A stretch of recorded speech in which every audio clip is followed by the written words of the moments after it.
Right. కొద్దిసేపు ప్రార్థన చేసుకుని ఆరాధన మాటలు విని తర్వాత వాక్య పలుకులో దేవుని ఆరాధిద్దాం. ప్రార్థన. పరిశుద్ధ కృపగల దేవ, ఇంతవరకు పాటల ద్వారా మీరు మహిమ పొందినారు నమ్మి స్తుతిస్తూ ఉన్నాం. దేవ, ఆరాధన వర్తమానంలో నన్ను మమ్మల్ని సంధించండి, నాతో మాత్రం మీరు మాట్లాడి మీరు మాత్రం మహిమ పొందమని యేసుక్రీస్తు నామములో ప్రార్థిస్తూ స్తుతించి అడిగి వేడుకుంటున్నాం తండ్రి. ఆమెన్. ఆమెన్. రైట్, చూద్దాం.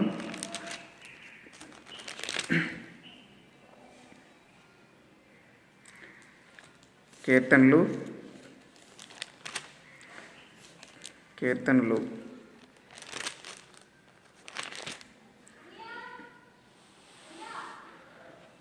14వ అధ్యాయం. కీర్తనలు 14వ అధ్యాయం చదువుతున్నాం, చూడండి. దేవుడు లేడని బుద్ధిహీనులు తమ హృదయంలో అనుకుందరు. వారు చెడిపోయిన వారు అసహ్య కార్యములు చేయుదురు. మేలు చేయువాడొకడును లేడు. వివేకము కలిగి దేవుణ్ణి వెదకువారు కలరేమో అని యెహోవా ఆకాశము నుండి నరులను పరిశీలించెను. వారందరూ దారి తొలగి బొత్తిగా చెడి ఉన్నారు. మేలు చేయువారెవరనూ లేరు, ఒక్కడైనను లేడు. యెహోవాకు ప్రార్థన చేయక ఆహారము మృంగునట్లు నా ప్రజలను మృంగుచు పాపము చేయువారందరికీ తెలివి లేదా? పాపము చేయువారు బహుగా భయపడుదురు. ఎందుకనగా దేవుడు నీతిమంతుల సంతానం పక్షమున ఉన్నాడు. బాధపడు వారి ఆలోచనను మీరు తృణీకరించుదురు. అయినను యెహోవా వారికి ఆశ్రయ దుర్గమై ఉన్నాడు. సీయోనులో నుండి ఇశ్రాయేలునకు రక్షణ కలుగునుగాక. యెహోవా చెరలోని తన ప్రజలను రప్పించినప్పుడు యాకోబు హర్షించును, ఇశ్రాయేలు సంతోషించును. రైట్, చూడండి. చదువుకున్న లేఖన భాగంలో త్వర కొన్ని మాటలు మనం ధ్యానించుకొని వాక్య పెలుగులో దేవుని ఆరాధించడానికి ప్రయత్నిద్దాం. ఇక్కడ మొదటగా 14వ కీర్తనలో 14వ అధ్యాయంలో దేవుడు లేడని బుద్ధిహీనులు తమ హృదయంలో అనుకుందరు. వారు చెడిపోయిన వారు అసహ్య కార్యములు చేయుదురు. మేలు చేయు వాడొక్కడునూ లేడు. ఈ లోకంలో మానవుల్ని కానీ గమనిస్తే మానవాళి యొక్క జీవిత విధానం ఎలా ఉందని దేవుని వాక్యం చెప్తుందంటే, మనుషులంట దేవుడు లేడని, చూడండి, దేవుడు లేడని బుద్ధిహీనులు తమ హృదయంలో అనుకుంటారు. వారు చెడిపోయినవారు. ఈ లోకంలో మానవుని యొక్క జీవితం చూస్తే దేవుడు లేడు అని దేవుని కూడా ధిక్కరించి, దేవుని భయం లేక, ప్రజల భయం లేక, పెద్దల భయం లేక ఇష్టం వచ్చినట్లు పాపానికి ఒడిగడుతూ, ఎవరైనా నువ్వు చేసే తప్పు అని ప్రశ్నిస్తే వాళ్ళు ఎదురు తిరిగి దేవుణ్ణి ధిక్కరించడమే కాకుండా వాళ్ళకి బుద్ధి చెప్పే వారిని కూడా వాళ్ళు వెక్కిరిస్తారంట, వాళ్ళు ఏళన చేస్తారు. దేవుడు లేడని బుద్ధిహీనులు తమ హృదయంలో అనుకుంటారు. చూడండి, ఈ లోకంలో మానవుల యొక్క జీవిత విధానం చూస్తే నా ఇష్టము, నా రాజ్యము, నా శక్తి, నా బలము, నా వయసు అన్నట్లుగా జీవిస్తూ దేవుని భయం లేక, మనుషుల భయం లేక, దేవుడే లేడు, దేవుడు ఎక్కడున్నాడు, దేవుడు ఉంటే ఇన్ని తప్పులు చేస్తా ఉన్నా మమ్మల్ని ఏం చేయట్లేదు కదా, ఏ దేవుడు లేడు అన్నట్టుగా, అసలు దేవుడే లేడు అన్నట్టుగా దేవుడు లేడు అని బుద్ధిహీనులు తమ హృదయంలో అనుకుంటారు అని దేవుని వాక్యం చెప్తుంది. అలా దేవుడు లేడని మంచి చెప్పినా, ఇది తప్పురని చెప్పినా ఎవరికి భయపడకుండా, దేవుని భయపడకుండా ఇష్టం వచ్చినట్టు చెడుకి ఒడికట్టేవాళ్ళు దేవుడే లేడని చెప్తూ ఉంటారంట. వారు ఎలాంటి వారు అంటే వాళ్ళు బుద్ధిహీనులు, చెడిపోయిన హృదయం కలిగిన వారు. అలా చెప్పేవారు చెడిపోయిన వారు, వాళ్ళు అసహ్య కార్యములు చేయుదురు. మేలు చేయవాడు ఒకడునూ లేడు. చూడండి, ఈ లోకంలో మానవుని యొక్క జీవిత విధానం ఎలా ఉందంటే బుద్ధిహీనత కలిగి నడుచుకోవడం, ఈ లోకంలో అక్రమం, అన్యాయం, అవినీతి పెరిగిపోవడం, ఇష్టం వచ్చినటువంటి చెడు పెరిగిపోవడం, దానివల్లనే ఈరోజు దేవుడు లేడైనటువంటి బుద్ధిహీనత కలిగి నడుచుకోవడం వల్ల, అసహ్య కార్యాలు చేయడం వల్ల, చూడండి, మేలు చేసే స్వభావం లేకుండా నా ఇష్టము, నేను బాగుపడించాలని స్వబుద్ధి, స్వలాభము, స్వార్థముతో ఈరోజు మానవులు బ్రతుకుతూ ఉన్నారు. ఈ భూప్రపంచంలో పుట్టిన ప్రతి వ్యక్తి కూడా ఒక వ్యక్తితో ఏదో ఒకటి ఆశించి స్నేహం చేస్తున్నాడు. తనకు ఏదో ఒకటి లాభం ఉంటే తప్ప మరొక వ్యక్తితో స్నేహం చేయట్లేదు. అలాంటి దుర్బుద్ధి కలిగినటువంటి మానవులు దేవుని దృష్టిలో అంట చెడు కార్యాలు చేసి, అసహ్య కార్యాలు చేసి, మేలు చేసేవాడుగా ఒక్కడు కూడా లేకుండా దేవుని దృష్టిలో దోషులుగా నిలబడతా ఉన్నారు. దేవుని దృష్టిలో నేరం చేసిన వారిగా, అపరాధం చేసిన వారిగా నిలబడతా ఉన్నారు. దేవుని వాక్యం చెప్తుంది, ఈ లోకంలో మేలు చేసేవాడు ఒక్కడు కూడా లేడు. అందరూ చెడిపోయి ఉన్నారు. అందరూ కీడు చేస్తూ సమాజానికి, ఇతరులకి మోసం చేసి తమ పైకి రావాలని ప్రయత్నిస్తూ ఉన్నారు. మేలు చేసేవాడు ఒక్కడు కూడా లేడు. దానివలన మానవులకి పాపం పండిపోయి మరణము వస్తూ ఉంది, చావుతో పాటు నిత్య నరకం వస్తూ ఉంది అని దేవుని వాక్యం చెప్తా ఉంది. చూడండి, అందుకే వివేకం కలిగి దేవుణ్ణి వెతుకువారు కలరేమో అని యెహోవా ఆకాశం నుండి నరులను పరిశీలించెను. దేవుడంట మన నడతని, మన యొక్క నోటిలో మాట రాకముందే మన యొక్క జీవిత విధానాన్ని, మన ప్రవర్తని, మన నడకని, మన పడకని సమస్తాన్ని పరిశీలించి చూస్తూ ఉన్నాడంట. ఆకాశం నుంచి వివేకం కలిగి దేవుణ్ణి వెతికేవారు కలరేమో అని యెహోవా ఆకాశం నుంచి నరులను పరిశీలించి చూస్తూ ఉన్నాడు. చూడండి, ఈ లోకంలో మానవులు చేసింది దేవుడే. దేవుడు మానవుల్ని చేసిన దేవుడు. ఆ మనుషులు దేవునితో కలిసి జీవించాలి, దేవుడిచ్చే సంతోషాన్ని, నెమ్మదిని, ఆనందాన్ని పొందుకోవాలనేది దేవుని యొక్క ఉద్దేశం. అయితే దేవునితో మానవుడు కలిసి జీవిస్తూ వస్తే ఆనందం, నెమ్మది, సుఖము, సౌఖ్యం ఉంటుంది, సమాధానం ఉంటుంది. కానీ అలాంటి మానవుడు దేవునితో జీవించకుండా, దేవుడు చేసిన మానవుడు దేవుణ్ణి ధిక్కరించి, దేవుణ్ణి వెతకకుండా ఈ లోకంలో ఇష్టం వచ్చినటువంటి జీవిత విధానానికి అలవాటు పడిపోయి దేవుడిచ్చిన స్వేచ్ఛను దుర్వినియోగం చేయడం ద్వారా ఈరోజు దేవుణ్ణి వెతకకుండా స్వజేతులారా నాశనమును కొని తెచ్చుకున్నారు. ఎవరికి తెలియకుండా రహస్యంగా ప్రేమించుకుంటారు. తర్వాత ప్రేమించిన ప్రియురాల్ని హత్య చేసిన సంఘటన అని పేపర్లో చూస్తూ ఉంటాం. ఇన్ని రోజులు ప్రియురాల్ని హత్య చేసిన సందర్భాలు చూసేవాళ్ళు. ఇప్పుడు ప్రియుడిని హత్య చేసిన సందర్భాలు మనం చూస్తాము. ట్రెండ్ మారిపోయింది. సో లేటెస్ట్ టెక్నాలజీ, ఇప్పుడు ఆడవాళ్ళే పురుషుల్ని చంపేస్తున్నారు. ప్రేమించుకుంటారు ఎవరు తెలియకుండా. తర్వాత ఒకరి మీద ఒకరికి విరక్తి చెంది ఒకరినొకరు చంపుకోవడం దాకా వెళ్తారు. నిజంగా వాళ్ళు ప్రేమించుకోవడంలో సంతోషం ఉంటే ఎందుకు ఒకరినొకరు చంపుకోవాలి అనేది నా ప్రశ్న. ఆ రకంగా చూస్తున్నప్పుడు నిజంగా వాళ్ళు ప్రేమించుకుంటున్నటువంటి ప్రేమలో నిజమైనటువంటి ప్రేమ లేదు, నిజమైనటువంటి సంతోషం, సమాధానం లేదు. నిజంగా వాళ్ళు చేస్తున్నటువంటి ప్రేమ అది దేవునికి వ్యతిరేకంగా, ప్రజలకు వ్యతిరేకంగా, సంఘానికి, సమాజానికి వ్యతిరేకంగా ఉంటా ఉంది.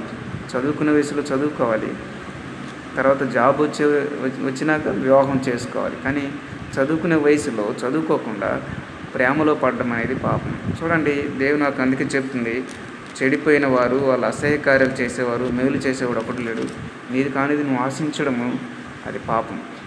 ఆ రకంగా మానవులందరూ ఈరోజు చెడుతనంలో జీవిస్తూ దేవుణ్ణి వెతకకుండా, దేవుని మాటలు వినకుండా ఇష్టం వచ్చినట్లు పాడుపడిన పనులు చేసి నాశనాన్ని కొని తెచ్చుకొని మనశ్శాంతి లేక జీవిస్తూ ఉన్నారు. అలాంటి వారి కోసం చూడండి, వారందరూ దారి తొలగి బొత్తిగా చెడి ఉన్నారు. ఈరోజు నీవు నేను కూడా ఎలాంటి పరిస్థితుల్లో జీవిస్తూ వచ్చామంటే, ఇలాంటి పరిస్థితులలో ఇక్కడ దేవుని వాక్యం చెప్తున్నట్టుగా ఈ లోక సంబంధమైనటువంటి సుఖ సౌఖ్యమే, ఈ లోక సంబంధమైన ఎంజాయే అసలు లైఫ్ అనుకున్నాం. కానీ ఆ చెడుతనం వలన ఏమొస్తుందంటే దారి తొలగిపోతూ ఉంటారు. చెడు అలవాట్లు ఎవరి జీవితంలో అయితే ఉంటుందో వాళ్ళు దారి తప్పిపోతారు. వాళ్ళ జీవితంలో సక్సెస్ ఉండదు, వాళ్ళ జీవితంలో శాంతి ఉండదు, సమాధానం ఉండదు. వాళ్ళ హృదయంలో ఏది చేసినా ఒకలాంటివి నిరాశ ఉంటుంది, ఆనందం ఉండదు. అంటే వాళ్ళు ఏది చేసినా కానీ వాళ్ళ మీద వాళ్ళకి విరక్తి వచ్చే స్థితిలోకి వెళ్ళిపోతారు, బొత్తిగా చెడిపోతారు, దారి తొలగిపోతారని దేవుని నాకు చెప్పింది. ఈరోజు నీవు నేను కూడా అలాంటి స్థితిలో ఉంటా ఉన్నాం. కారణము దేవుని మాటలు వినకపోవడం, మంచి చెప్పే వాళ్ళ మాటలు వినకపోవడం వల్లే నీవు నేను కూడా దారి తప్పివేసి మన జీవితంలో తెగిపోయిన గాలిపటంలాగా అటు ఇటు కొట్టుమిట్టాడుతూ ఒక స్థిరమైనటువంటి జీవితం లేక, ఒక స్థిరమైనటువంటి ఉద్యోగం లేక మనము బాధపడుతూ జీవిస్తున్నాం. అలాంటి పరిస్థితులలో కొన్నిసార్లు చనిపోదాం అనుకునే పరిస్థితులు కూడా మనం వెళ్తూ ఉన్నాం. అలా వెళ్తూ ఉన్నప్పుడు దేవుడు నాకేం చెప్తుంది చూడండి, అలాంటి పరిస్థితుల్లో మేలు చేయవారు ఎవరిని లేరు, ఒక్కడేం లేడు అని దేవుడు నాకు చెప్తున్నప్పుడు, మనం దానికి అనుకూలంగా ఉన్నప్పుడు, మనం చేసినటువంటి పాపములకు మరణశిక్ష, నిత్య నరకం కింద మనం ఉన్నప్పుడు, దేవుడే మన పక్షాన ఆ కలువరి శిలువలో మన పాపములకు రావాల్సిన మరణశిక్షను పొందడానికి యేసయ్య భూమి మీదకి వచ్చి మానవుల యొక్క అపరాధముల నిమిత్తం కలువరి శిలువలో ప్రాణం పెట్టి నీకు నాకు రావాల్సిన పాపములకు రావాల్సినటువంటి మరణ శిక్షను ఆయన పొంది ఈరోజు నిన్ను నన్ను మరణం నుంచి నిత్య నరకం నుంచి విమోచించిన దేవుడిగా ఆయన ఉంటా ఉన్నాడు. కాబట్టి చూడండి, నేను ముగిస్తున్నాను. యెహోవాకు ప్రార్థన చేయక ఆహారం మృంగినట్లు నా ప్రజలను మృంగించు. పాపం చేయవారు అందరికీ తెలియలేదా? పాపం చేయువారు బహుగా భయపడతారు. ఈ లోకంలో భయం ఎందుకు వచ్చిందంటే పాపం చేయడం వల్ల వచ్చిందని దేవుడు నాకు చెప్తాను. సో నేను కూడా భయాన్ని కొని తెచ్చుకున్నాం. చిన్నపిల్లలుగా ఉన్నప్పుడు ఎంత ధైర్యంగా ఉంటాం, పెద్దవాళ్ళు అయ్యే కొలది మన జీవితంలో భయం ఎక్కువైపోతూ ఉంటుంది. ఎందుకంటే చిన్నపిల్లలుగా ఉన్నప్పుడు ఏ పాపం తెలియదు. వయసు పెరిగే కొలది ఈ లోక సంబంధమైన చెడు అన్నింటిలో మునిగిపోతాం.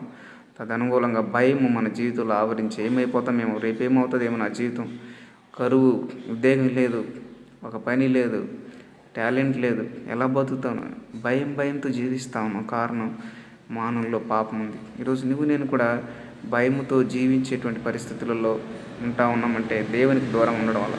ఒకప్పుడు నేను అలా ఉన్నాము. అయితే యేసుక్రీస్తు ప్రభువుల వారు ఆ కలువరి శిలువలో మరణించి ఎంత ఘోర పాపిని క్షమించిన ఎద్దుకు వచ్చిన వారిని నేను పాపం నుంచి, వాళ్ళ యొక్క చెడుకు రావాల్సిన మరణ శిక్ష నుంచి, నిత్య నరకం నుంచి విడిపిస్తానని చెప్పాడు.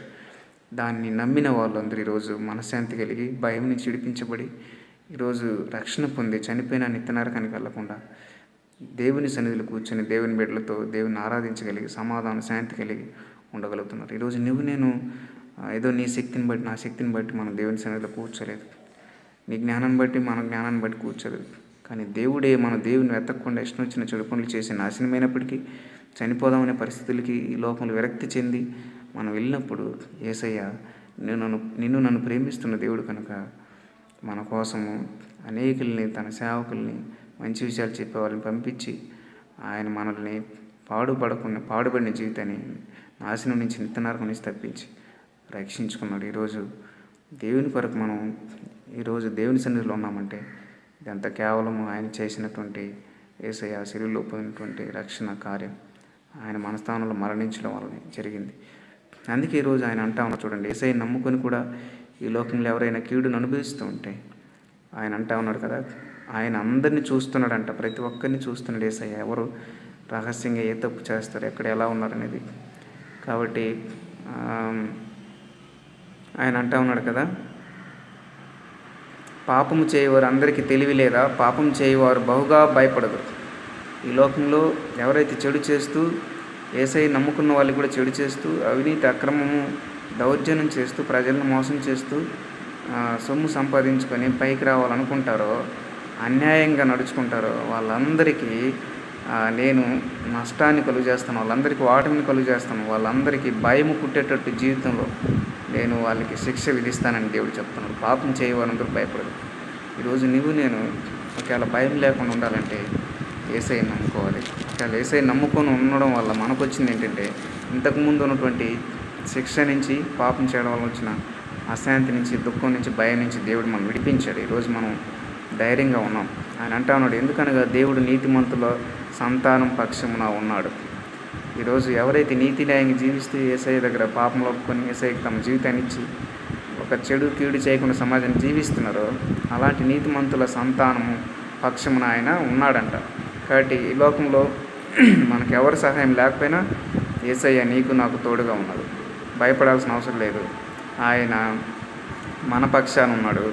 ఆయన బాధపడు వారి ఆలోచనను మీరు తృణీకరించుదురని ఈ లోకంలో అన్యాయం చేసి, అక్రమం చేసి, దౌర్జన్యంతో పరిపాలించి, ప్రజల సొమ్మును దోచుకునే వారిని, ప్రజల మీద ఒత్తిడి చేసి పరిపాలించి తామే బాగుపడాలనుకునే వారిని ఆయన అంటా ఉన్నాడు, బాధపడు వారి ఆలోచనను మీరు తృణీకరించదు. ఆయన అంటా ఉన్నాడు, ఎవరైతే బాధపడుతూ నీతి న్యాయం జీవిస్తున్నారో వాళ్ళ యొక్క ఆలోచనలు మీరు తృణీకరిస్తారు, అయితే నేను వాళ్ళ పక్షాన్ని నేను ఉన్నాను, వాళ్ళకి విజయం ఇస్తాను. ఎవరైతే గర్వంతో ఉన్నారో, ఎవరైతే అక్రమంతో ఉన్నారో, అవినీతితో ఉన్నారో వాళ్ళని మరణానికి, శిక్షకు, రోగాలకి, లోకంలో బాధకి, భయానికి అప్పగిస్తానంటున్నాడు. కానీ యేసుక్రీస్తుని నమ్మిన వాళ్ళకంట భయం నుంచి విడుదల, బాధ నుంచి విడుదల, పాపం నుంచి విడుదల, నిత్య నరకం నుంచి విడుదల, రక్షణ. చూడండి, యేసయ్య యొక్క కాపుదల ఉంటుంది. యేసుక్రీస్తుని నమ్మిన వాళ్ళని ఎవరు కూడా ముట్టలేరండి. ఆయన అన్నాడు కదా, నిన్ను ముడితే నా కనుగుడ్డు ముట్టినట్లు అని యేసయ్య చెప్పాడు. యేసుక్రీస్తుని నమ్మిన వాళ్ళని, సేవకుల్ని కానీ, విశ్వాసుల్ని కానీ, చర్చికి వెళ్ళే వాళ్ళని ఎవరైనా ముడితే అంట అది యేసయ్యని ముట్టినట్టు అంట. కాబట్టి సమాజానికి కీడు చేయకుండా మేలు చేసేటువంటి యేసయ్య బిడ్డలను ఎవరైనా కీడు చేయడానికి పూనుకుంటే వాళ్ళు యేసయ్యని ముట్టినట్టు, నా కనుగుడు ముట్టినట్టు. అలాంటి వారిని నేను భయానికి, శిక్షకు, వాళ్ళని నాశనానికి అప్పగిస్తానని దేవుని నాకు చెప్తున్నాను. చూడండి, ఆయన అంటా ఉన్నాడు, అయినను యెహోవా వారికి ఆశ్రయదుర్గమైనవాడు. బాధపడే వారికి, దేవుని కోసం జీవిస్తూ సమాజాన్ని కీడు చేయకుండా నీతిగా జీవించే వారికి దేవుడే ఒక ఆశ్రయంగా, ఒక నివాస స్థలంగా, దేవుడే ఒక ఆదరణగా ఉంటా ఉన్నాడు. ఈరోజు నీకు నాకు ఈ లోకంలో ఎవరు ఆదరణ లేకపోయినా, ఆశ్రయం లేకపోయినా, ఎవరు నిన్ను నన్ను చేర్చుకోకపోయినా యేసయ్య నీతో నాతో ఉన్నాడు. ఈ లోకమంతా విలువేసిన, నిన్ను నన్ను తక్కువ చేసిన వాళ్ళే మన సహాయం కోరి వచ్చేటువంటి పరిస్థితులు దేవుడు కలిగిస్తానని చెప్తాను. కాబట్టి సీయోనులో నుండి ఇశ్రాయేలుకు రక్షణ కలుగును. చూడండి, వారికి ఉన్న బాధలన్నింటి నుంచి నేను వాళ్ళని రప్పిస్తాను, వారికి సంతోషాన్ని ఇస్తాను. కాబట్టి ఇశ్రాయేలు సంతోషించును, యాకోబు హర్షించును. కాబట్టి ఈరోజు దేవుని నమ్ముకొని ఎవరైనా బాధను అనుభవిస్తుంటే కొన్నిసార్లు మనకు అనిపిస్తుంది, మనం ఎంత నీతిగా ఉంటే అన్ని కష్టాలు వస్తుంది, మనం ఎంత న్యాయంగా ఉంటే అన్ని కష్టాలు వస్తుంది, అక్రమం చేసేవారే సంతోషంగా ఉన్నారు, అవినీతిగా ఉండేవారే సంతోషంగా ఉన్నారు అనుకుంటున్నాం. వాళ్ళ దౌర్జన్యంతో ప్రజల్ని మోసం చేసి డబ్బు సంపాదించుకొని స్వల్పకాల సంతోషం కోసం వాళ్ళు పరిగెత్తా ఉన్నారు. దేవుడు అంటా ఉన్నాడు కదా, అయితే నేను వాళ్ళందరి బాధ నుంచి నేను విడిపిస్తాను, వాళ్ళని భయానికి, శిక్షకు నేను అప్పగిస్తాను. నువ్వు నన్ను నమ్ముకున్నావు కనుక నీకు నేను ఆశ్రయంగా ఉన్నాను, నీకు నేను ఆదరణగా ఉన్నాను, నువ్వు భయపడొద్దు. నువ్వు చనిపోయిన నిత్య నరకానికి వెళ్ళవు, వాళ్ళు నిత్య నరకానికి వెళ్ళబోతున్నారు, వాళ్ళకి మరణ శిక్ష ఉంది అని దేవుడు చెప్తున్నాడు. అందుకే కీర్తనలు 37లో కూడా ఒక మాట ఉంటుంది, త్వరగా నేను ముగిస్తాను. కీర్తన 37లో ఈ మాటలు నేను చదివి ముగిస్తాను. ఈ లోకంలో అంట చెడు క్రియలు చేసేవాళ్ళు మేము బాగున్నాం అనుకుంటారంట, వాళ్ళదే విజయంగా కనిపిస్తూ ఉంటుందంట. ఎందుకంటే వాళ్ళు డబ్బుని, అవినీతిని, జనాన్ని ఉపయోగించి, వాళ్ళ పలుకుబడిని ఉపయోగించి నిర్దోషుల్ని, ఏ సహాయం లేని వారిని వాళ్ళు ముంచడానికి ట్రై చేస్తూ ఉంటారు, వాళ్ళని తొక్కేసి వీళ్ళు పైకి రావడానికి ట్రై చేస్తూ ఉంటారు. అయితే దేవుడు అంటా ఉన్నాడు, చెడ్డవారిని చూసి నువ్వు వ్యసన పడకము, దుష్కార్యములు చేయి వారిని చూసి మత్సరపడకము, వారు గడ్డి వలె త్వరగా ఎండిపోదురు. ఈరోజు దేవుని నమ్ముకున్న వాళ్ళకి ఉన్న గొప్ప ఆదరణ ఏంటంటే మనకు రక్షణ ఉంది, పాపం నుంచి విడుదల ఉంది. ఈ లోకంలో దేవుడే మనకు ఆదరణగా, ఆశ్రయదుర్గంగా ఉన్నాడు. ఆయన అవినీతి, అక్రమము, అన్యాయము, మన మీద పెత్తానము, మనకు మోసం చేసే వారి మీద ఆయన చెయ్యి ఎత్తున్నాడు. ఆయనకు అనుగుడ్డి ముట్టినట్టు వాళ్ళని దండిస్తాడు, శిక్షిస్తాడు, వాళ్ళని మరణానికి, భయానికి అప్పగిస్తాడు. వాళ్ళని చూసి నువ్వు వ్యసన పడవద్దు, వాళ్ళు గడ్డి వల్ల త్వరగా ఎండిపోతారు, వాళ్ళు నిత్య నరకానికి పోతులు. కాబట్టి నువ్వు యెహోవా యందు నమ్మికుంచి మేలు చేయము, దేశమందు నివసించి సత్యమును అనుసరించుము, యెహోవాను బట్టి సంతోషించు, ఆయన్ని హృదయ వాంఛలను తీర్చుము. ఈరోజు దేవుడు ఏమంటున్నాడంటే నన్ను నమ్ముకున్న వాళ్ళ యొక్క హృదయ వాంఛల్ని నేను తీరుస్తాను. వాళ్ళు ఏ బాధలు గుండా వాళ్ళు వెళ్తున్నారో అవన్నీ నాకు తెలుసు, వాళ్ళ యొక్క హృదయ వాంఛలన్నిటిని నేను తీరుస్తాను. కానీ వాళ్ళకి మోసం చేసిన వారిని అదే మోసానికి నేను అప్పగిస్తాను. తాను తోకున్న గోతిలో తానే పడినని దేవుడు నాకు చెప్తున్నాడు. కాబట్టి నీ మార్గాన్ని యెహోవాకు అప్పగించు, నువ్వు దేవుని మీద ఆనుకొనుండు. ఎవరైతే అన్యాయం, అక్రమం చేస్తారో వాళ్ళ గడ్డి వాళ్ళే త్వరగా ఎండిపోతారు, వాళ్ళు కొంతకాలానికి కనిపించకుండా అయిపోతారని చెప్తున్నాడు. వాళ్ళు కొంతకాలానికి కనిపించకుండా ఈ లోకంలో దేవుడు అన్యాయం చేసేవారిని తీసేస్తాడంట. భక్తిహీనులు నశించిపోదురు. చూడండి ఎంత గొప్ప మాట అండి. 37వ కీర్తన 20వ వచనంలో భక్తిహీనులు నశించిపోదురు, భక్తిహీనులు అప్పు చేసి తీర్చుకోండు. చాలా మాటలు ఉంది. ఈ లోకంలో నీకు నాకు కీడు చేసేవారిని దేవుడు దండిస్తాడు, వాళ్ళు నశిస్తారు, వాళ్ళు దేశంలో లేకుండా పోతారు, వాళ్ళ ప్రాణాన్ని దేవుడు తీసేస్తానంటున్నాడు. ఈరోజు దేవుడిని నమ్ముకొని నువ్వు అపాయం గుండా వెళ్తున్నావా? దేవుడు అంటా ఉన్నాడు, యథార్థవంతుల పక్షాన్ని నేను ఉంటాను, నన్ను నమ్మిన నా బిడ్డల పక్షాన్ని నేను ఉంటాను. ఈ లోకంలో అందరూ విడిచినా నేను నిన్ను ఆదుకుంటాను. నేను చావుని గెలిచినటువంటి దేవుణ్ణి, మరణించి తిరిగి లేచిన దేవుణ్ణి. యేసయ్య ఒక్కడే ఈ లోకంలో తిరిగి లేచిన వాడు, ఆయన మరణించి తిరిగి లేచిన దేవుడు. కాబట్టి నీకు మరణం వచ్చినా తిరిగి లేపగలనని యేసయ్య చెప్తా ఉన్నాడు. అందుకే ఆయన అంటా ఉన్నాడు, భక్తిహీనులు కత్తి దూసి ఉన్నారు, విల్లెక్కి పెట్టి ఉన్నారు, వారి కత్తి వారి హృదయంలోనే దూరును, వారి విండ్లు విరవబడును.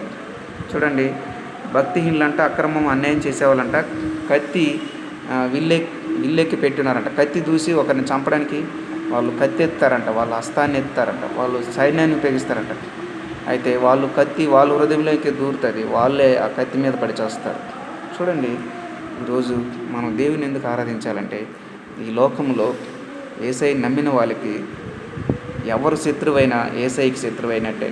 వాళ్ళని శిక్షించే పని, తను నమ్ముకున్న బిడ్డల్ని ఆదరించే పని, వాళ్ళకి ఆశ్రయంగా, వాళ్ళకి దుర్గంగా, వాళ్ళ కాపుదలుగా, వాళ్ళకి ప్రతిదీ వాళ్ళ హృదయవాంఛలను తీర్చడంలో దేవుడే పట్టించుకొని వాళ్ళు నడిపించేవాడిగా, తల్లినైనా మరచినేమో కానీ నేను నిన్ను మరవను, చూడు నా అరచేతులు నేను చెక్కుకున్నాను అన్నాడు. కాబట్టి తల్లిదండ్రులు మరిచిన ఈ లోకంలో ఎవరు మరిచినా కానీ యేసయ్యని నమ్మిన వాళ్ళకి ఒక గొప్ప ఆదరణ ఏంటంటే, అన్ని వేళలో యేసయ్య నీతో నాతో ఉంటాడు. కరోనాను చూసి భయపడాల్సిన అవసరం లేదు.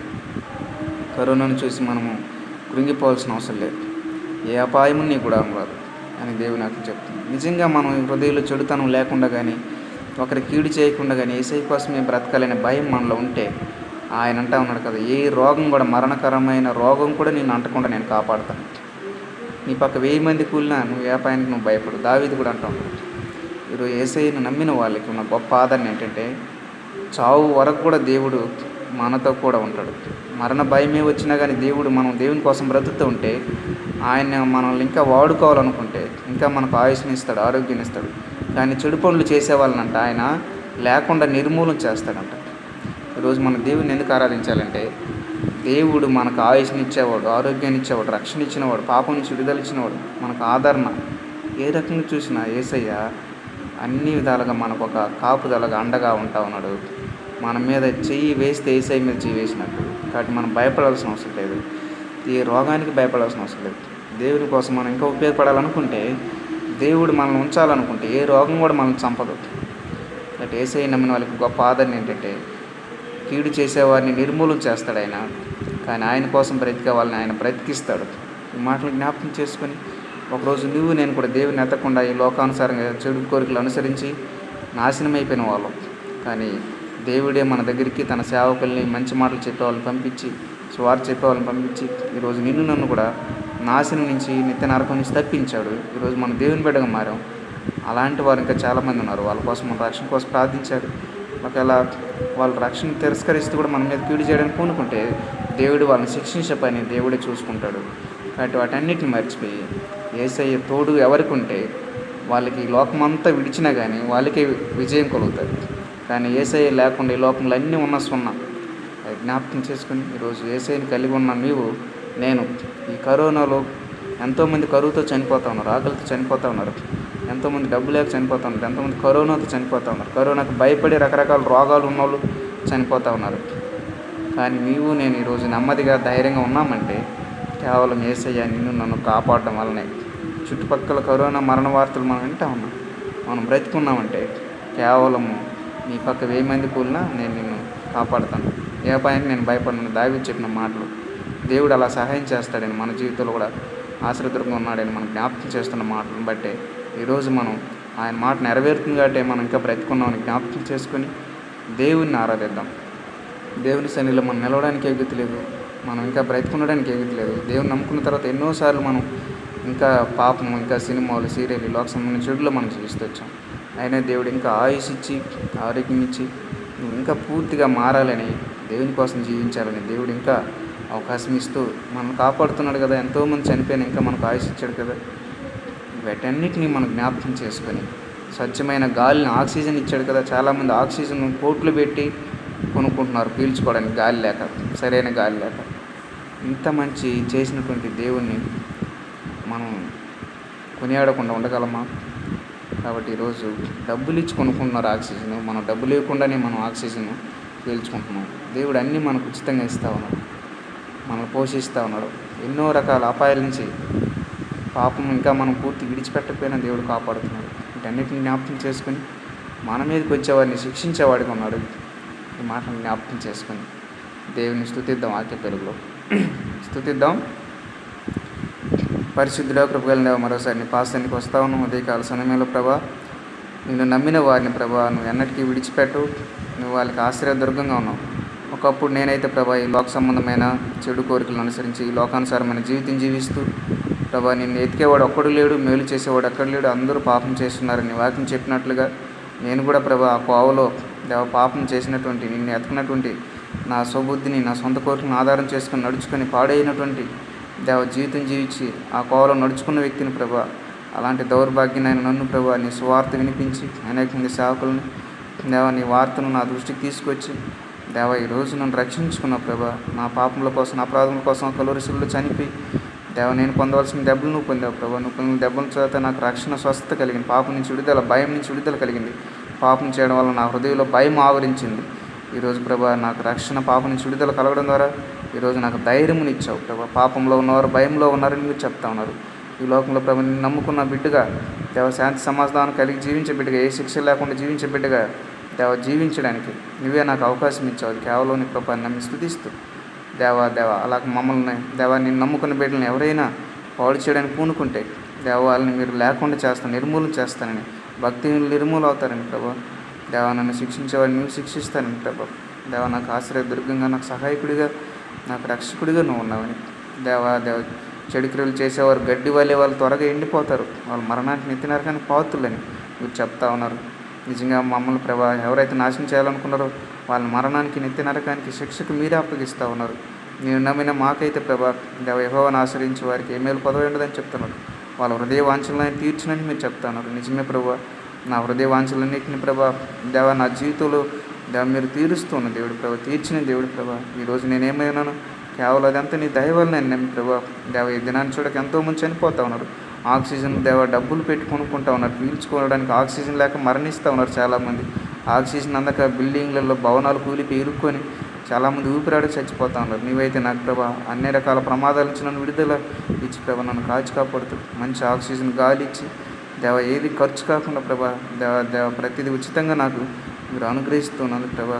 దేవ ఏమి ఇచ్చారో చెల్లించుకోలేక వచ్చిన రక్షణ బట్టి నా జీవితకాలం వల్ల ఇంత మంచి దేవుని ప్రభా ఈ లోకమైతే మోసం చేసింది నన్ను, నీవైతే ప్రభా నన్ను బాగు చేసావు దేవ. మోసం చేసి ఈ లోకాన్ని నేను నమ్మకుండా నీకోసం ఈ లోకంలో ప్రభా నేను స్తుతిస్తూ దేవ నా రక్షణ పాత్రను చేత పట్టుకుని దేవ నీ కొరకు సాగిపోయేవాడిగా ఉంటానని ఒప్పుకుంటూ ఏమి ఇచ్చారో చెల్లించుకోవాలని మరొకసారి పునరుద్ధాన దినమున దేవ నువ్వు నా కోసం కార్చిన రక్తాన్ని జ్ఞాపకం చేసుకుంటూ చివరి రక్త పొట్టు వరకు కూడా దేవ నువ్వు ఏమి ఉంచుకోకుండా దేవ నా రక్షణ నిమిత్తం మీరు కార్చినందుకు దేవ మనసారా నీకే దేవ నా స్తుతులన్నింటినీ యేసుక్రీస్తు నామములో సమర్పిస్తూ దేవ ఈ యొక్క స్తుతులను యేసుక్రీస్తు నామములో మరొకసారి అర్పిస్తూ ముగిస్తున్నాం తండ్రి, ఆమేన్. రైట్, మరొక చిన్న కోరస్ పాడుకొని మనం చివరి వర్తమానంలోకి వెళ్దాం. చిన్న కోరస్ పాడుకుని చివరి వర్తమానంలోకి వెళ్దాం. రైట్, వీలైతే బైబిల్ ఉంటే పైకెత్తి చూపించండి, చూపించి చిన్న కోరస్ పాడుకుని చివరి వర్తమానంలోకి వెళ్దాం.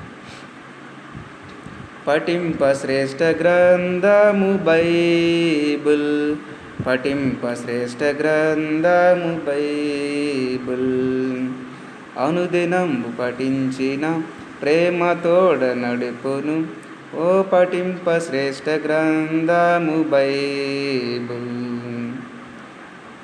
రైట్, ప్రార్థన చేసుకున్నాం. ప్రార్థన చేసుకుని చివరి వర్తమానంలోకి వెళ్దాం. ప్రార్థన. పరిశుద్ధుడా కృపగల దేవ, మరొకసారి నీ పాసానికి వస్తా ఉన్నాం దేవ. మరొకసారి నీ పునరుద్ధాన దినమున నీ పాసాన్ని చేరొచ్చు దేవ. పాటలతో నేను ఆరాధించడానికి, వాక్యం ద్వారా కూడా నేను ఆరాధించాను, మాకు సహాయం చేసి నడిపించడానికి పొందారు దేవ. చివరి వర్తమానం ద్వారా కూడా నాతో మాట్లాడి మీరు మాత్రం మహిమ పొందమని మమ్మల్ని అందరినీ చేతులు పెట్టుకుని యేసుక్రీస్తు నామములో ప్రార్థిస్తూ స్తుతించి అడిగి వేడుకుంటున్నాం తండ్రి, ఆమేన్, ఆమేన్. రైట్, జ్ఞాపకం చేసుకుందాం. చివరి వర్తమానంలో కొద్దిసేపు వాక్య పెలుగులో దేవుని మాటలు విందాం.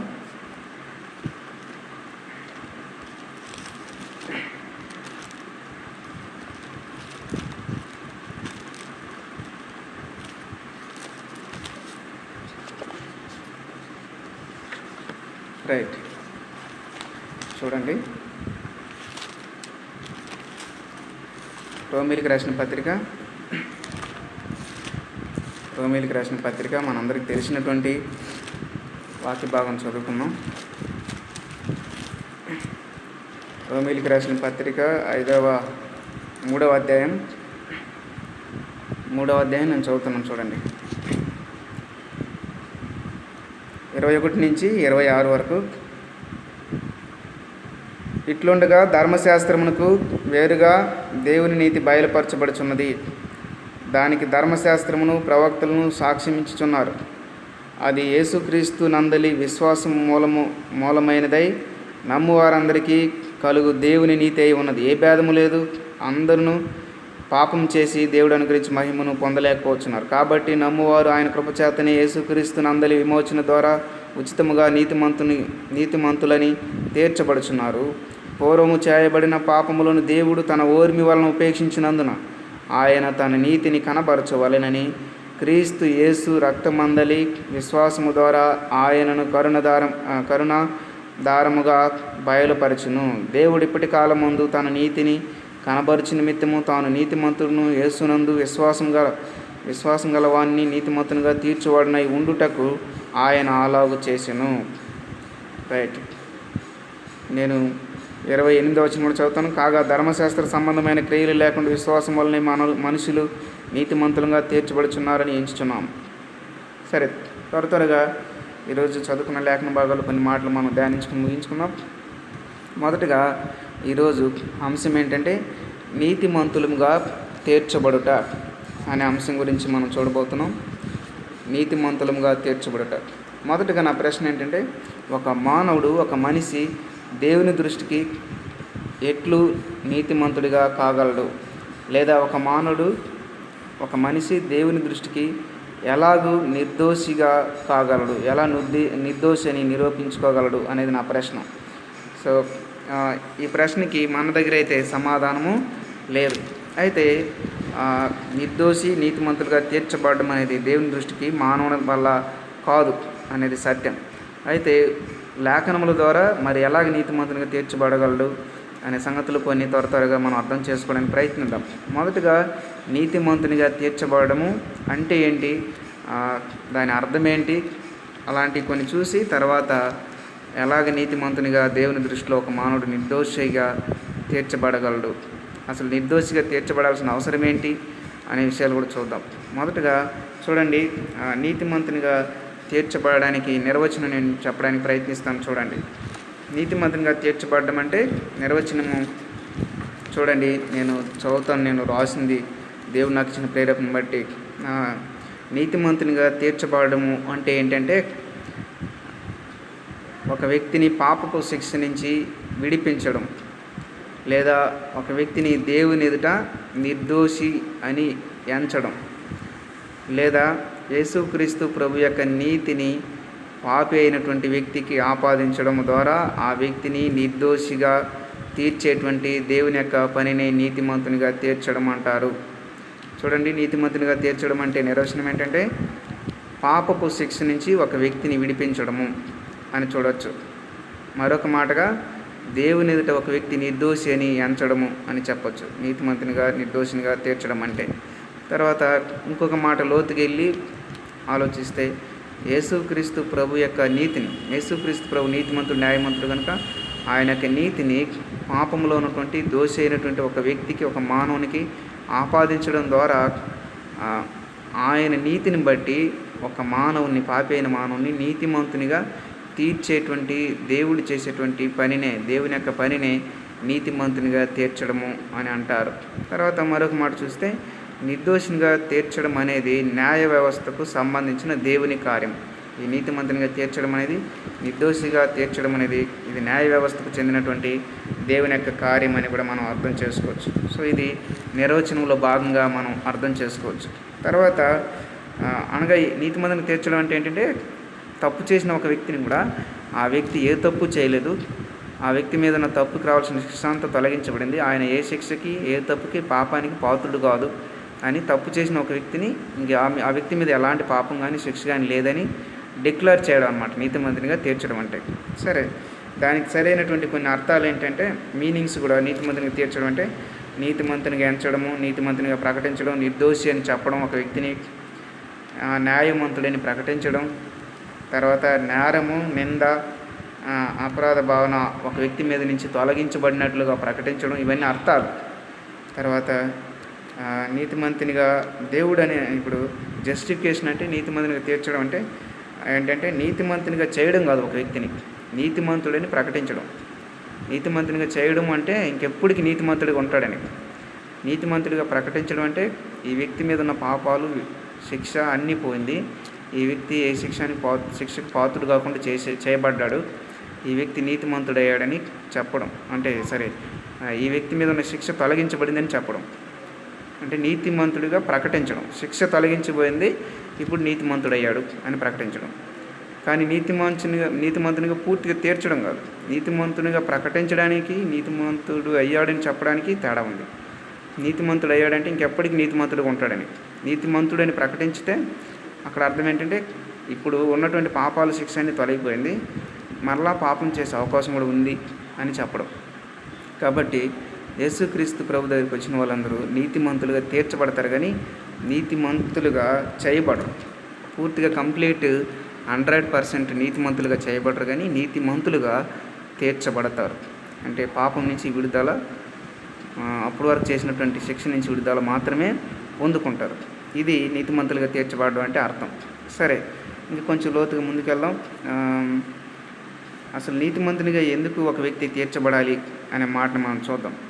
నీతిమంతునిగా ఈ లోకంలో నిర్దోషిగా మనము ఒక మానవుడు ఎందుకు తీర్చబడాలి అని ఆలోచిస్తే మనం చదువుకున్నటువంటి లేఖన భాగాలు చూడండి. అక్కడ రోమీయులకు రాసిన పత్రిక 3వ అధ్యాయంలో మనం చదువుకున్న వాటిలోనే కొన్ని మాటలు నేను 10వ వచనం నుంచి కూడా చదువుతాను. ఇందుని గురించి రాయబడినది ఏమనగా, నీతిమంతుడు లేడు, ఒకడును లేడు, గ్రహించువాడు ఎవడును లేడు, దేవుని వెదకవాడు ఎవడను లేడు. అందరూ తోవ తప్పి ఏకముగా పనికి మాలిన వారైరి, మేలు చేయవాడు లేడు, ఒక్కడైనా లేడు. వారు గొంతుక తెరచిన సమాధి, తమ నాలుకతో మోసము చేయుదురు, వారి పెదవుల కింద సర్పం ఉన్నది, వారు నోటి నిండా శపించుటయు పగయు ఉన్నవి, రక్తము చిందించుటకు వారి పాదములు పరిగెత్తుచున్నవి, నాశనమును కష్టమును వారి మార్గంలో ఉన్నవి, శాంతి మార్గం వారు ఎరగరు. వారి కన్నులు ఎదుట దేవుని భయం లేదు, ప్రతి నోరు మోయబడినట్లు సర్వలోకము దేవుని శిక్షకు పాత్రనగినట్లు ధర్మశాస్త్రము చెప్పుచున్న వాటన్నిటిని ధర్మశాస్త్రముకు లోనైన వారితో చెప్పుచున్నదని ఎరుగుదము. ఇక్కడ ఈ మాటలు జ్ఞాపకం చేసుకున్నప్పుడు ఒక మానవుడు నిర్దోషిగా ఈ లోకంలో తీర్చబడాల్సిన అవసరం ఏంటి, ఎందుకు తీర్చబడాలని ఆలోచిస్తే, మొదటగా ఈ లోకంలో పుట్టిన మానవుడు, పుట్టిన మనుషులందరూ ఎలా ఉన్నారంటే అనీతిమంతులుగా ఉన్నారు. ఒక్కడు కూడా నీతిమంతుడు లేడు అని దేవుని వాక్యం చెప్తుంది. కాబట్టి నీతిమంతులుగా ఈ లోకంలో ఎవరు కూడా లేరు. మనుషులందరూ పాపం చేస్తున్నారు, ఏ భేదం లేదు. మనుషులందరూ పాపం చేసి దేవుడు అనుగ్రహించి మహిమను పొందలేకపోతున్నారని 23వ వచనంలో మనం చూస్తూ ఉన్నాం. అంటే ఒకటి, నీతిమంతుడు ఒక్కడూ లేడు అనే మాటని మనం అర్థం చేసుకోవాలి. రోమీయులకు రాసిన పత్రిక 3:11లో నీతిమంతుడు లేడు, ఒక్కడూ లేడు.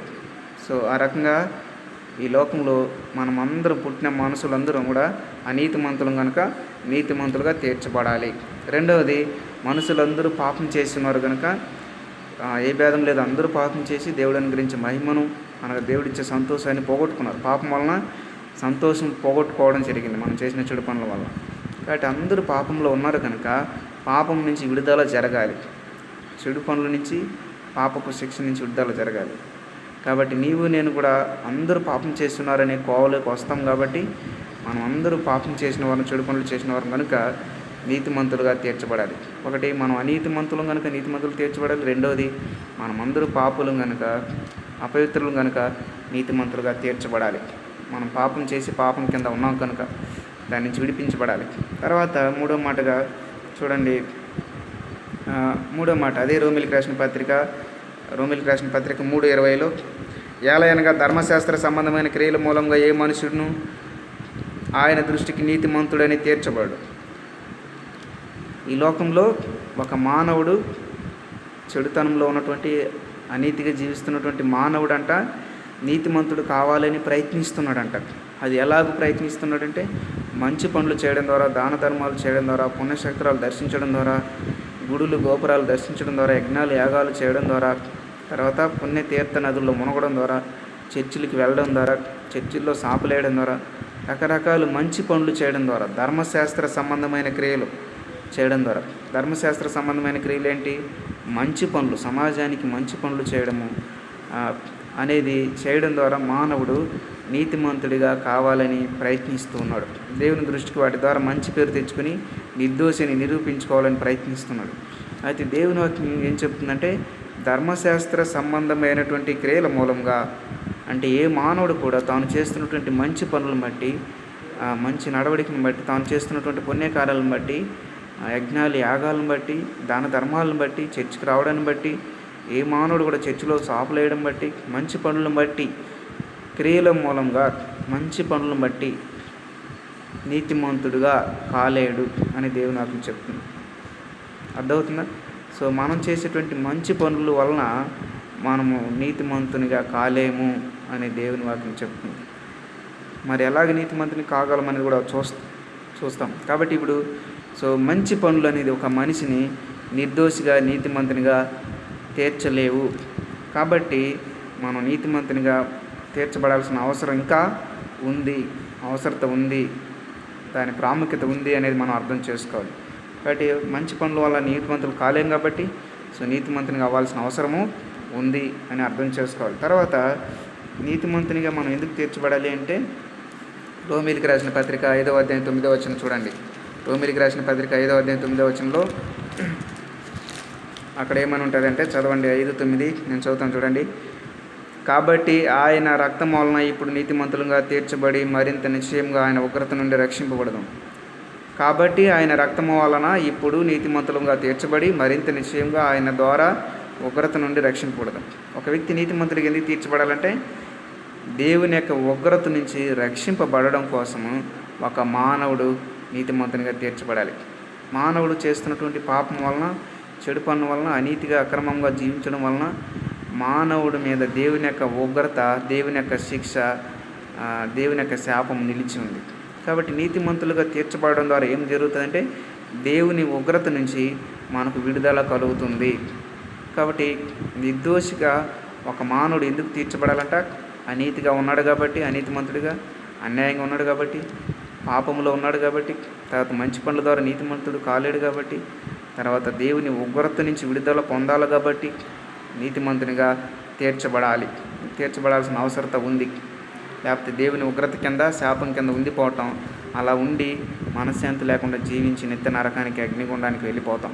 సో నీతిమంతునిగా తీర్చబడాల్సిన అవసరం ఉంది. ఇంకా చూడండి, ఇంకా నీతిమంతునిగా ఎందుకు తీర్చబడాలంటే మొదటి యోహాను పత్రిక 1 యోహాను 1:9 చదువుతున్నాను చూడండి. 1 యోహాను 1:9 చదువుతున్నాను చూడండి. ఒక మానవుడు ఎందుకు నీతిమంతునిగా తీర్చబడాలి అనే మాటలు అర్థం చేసుకోవడానికి ప్రయత్నిద్దాం. 1 యోహాను 1:9లో మన పాపములను మనం ఒప్పుకునేట్లా ఆయన నమ్మదగిన వాడు నీతిమంతుడు కనుక ఆయన మన పాపములను క్షమించి సమస్త దుర్నీతి నుంచి మనల్ని పవిత్రులుగా చేయును. అక్కడ ఆయన నమ్మదగిన వాడును నీతిమంతుడును కనుక ఆయన మన పాపములను క్షమించి సమస్త దుర్నీతి నుంచి మనలను పవిత్రులుగా చేయును. నీతిమంతులుగా మనం ఎందుకు తీర్చబడాలి అంటే దేవుడే నీతిమంతుడిగా ఉన్నాడు కాబట్టి నీతిమంతుడైన దేవుని మనం చేరాలి అంటే మోక్షానికి మనం వెళ్ళాలి, పరలోకం మనం వెళ్ళాలి అంటే నీతిమంతుడైన దేవునితో మనం సహవాసం చేయాలంటే, నీతిమంతుడైన దేవుణ్ణి మనం కలిగి ఉండాలంటే, నీతిమంతుడైన దేవుడు మన తోడుగా ఉండాలంటే, నీతిమంతుడైన దేవునితో మనం ఉండాలంటే ఆయన నమ్మదగిన వాడు నీతిమంతుడు. ఆయన నీతిమంతుడు కనుక మనం కూడా నీతిమంతులుగా మారాలి. ఇప్పుడు ఒక తాగుబోతు ఒక మంచివాడితో సహవాసం చేయగలడా? లేదా ఒక మంచివాడు ఒక తాగుబోతుతో సహవాసం చేయగలడా? చేయలేడు. ఒక మంచివాడు ఒక తాగుబోతుతో ఎప్పటికీ కలవలేడు, ఎందుకంటే తాగుడంటే వాడికి అసహ్యం కాబట్టి. అలాగే మంచివాడు అనేది నీతి న్యాయానికి గుర్తుగా ఉంది. దేవుడు నీతి న్యాయము పరిశుద్ధత కలిగిన దేవుడు.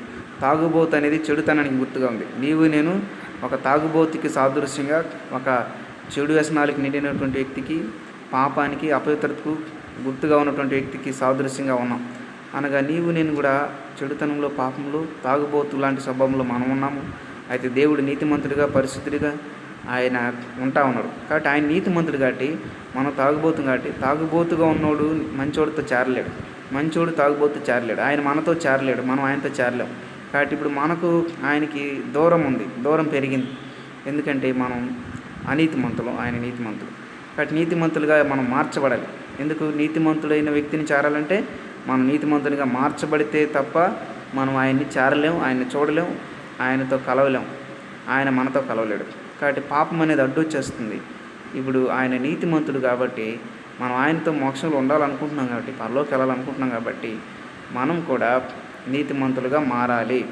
కాబట్టి ఆయనలాగా మనం మారితే తప్ప మనము ఆయన్ని చూడలేము, ఆయన ఉండే దగ్గరికి వెళ్ళలేము, పరలోక రాజ్యం చేరలేము.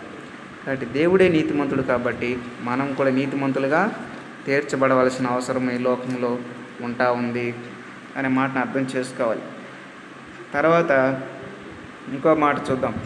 ఆ, దేవుడే నీతిమంతుడైన మాట రోమిలికి రాసిన పత్రిక 3వ అధ్యాయం 26వ వచనంలో కూడా అదే మాట ఉంటుంది. రోమిలికి రాసిన పత్రిక 3:26లో కూడా చూడండి. అక్కడ ఏమని ఉంటుందంటే,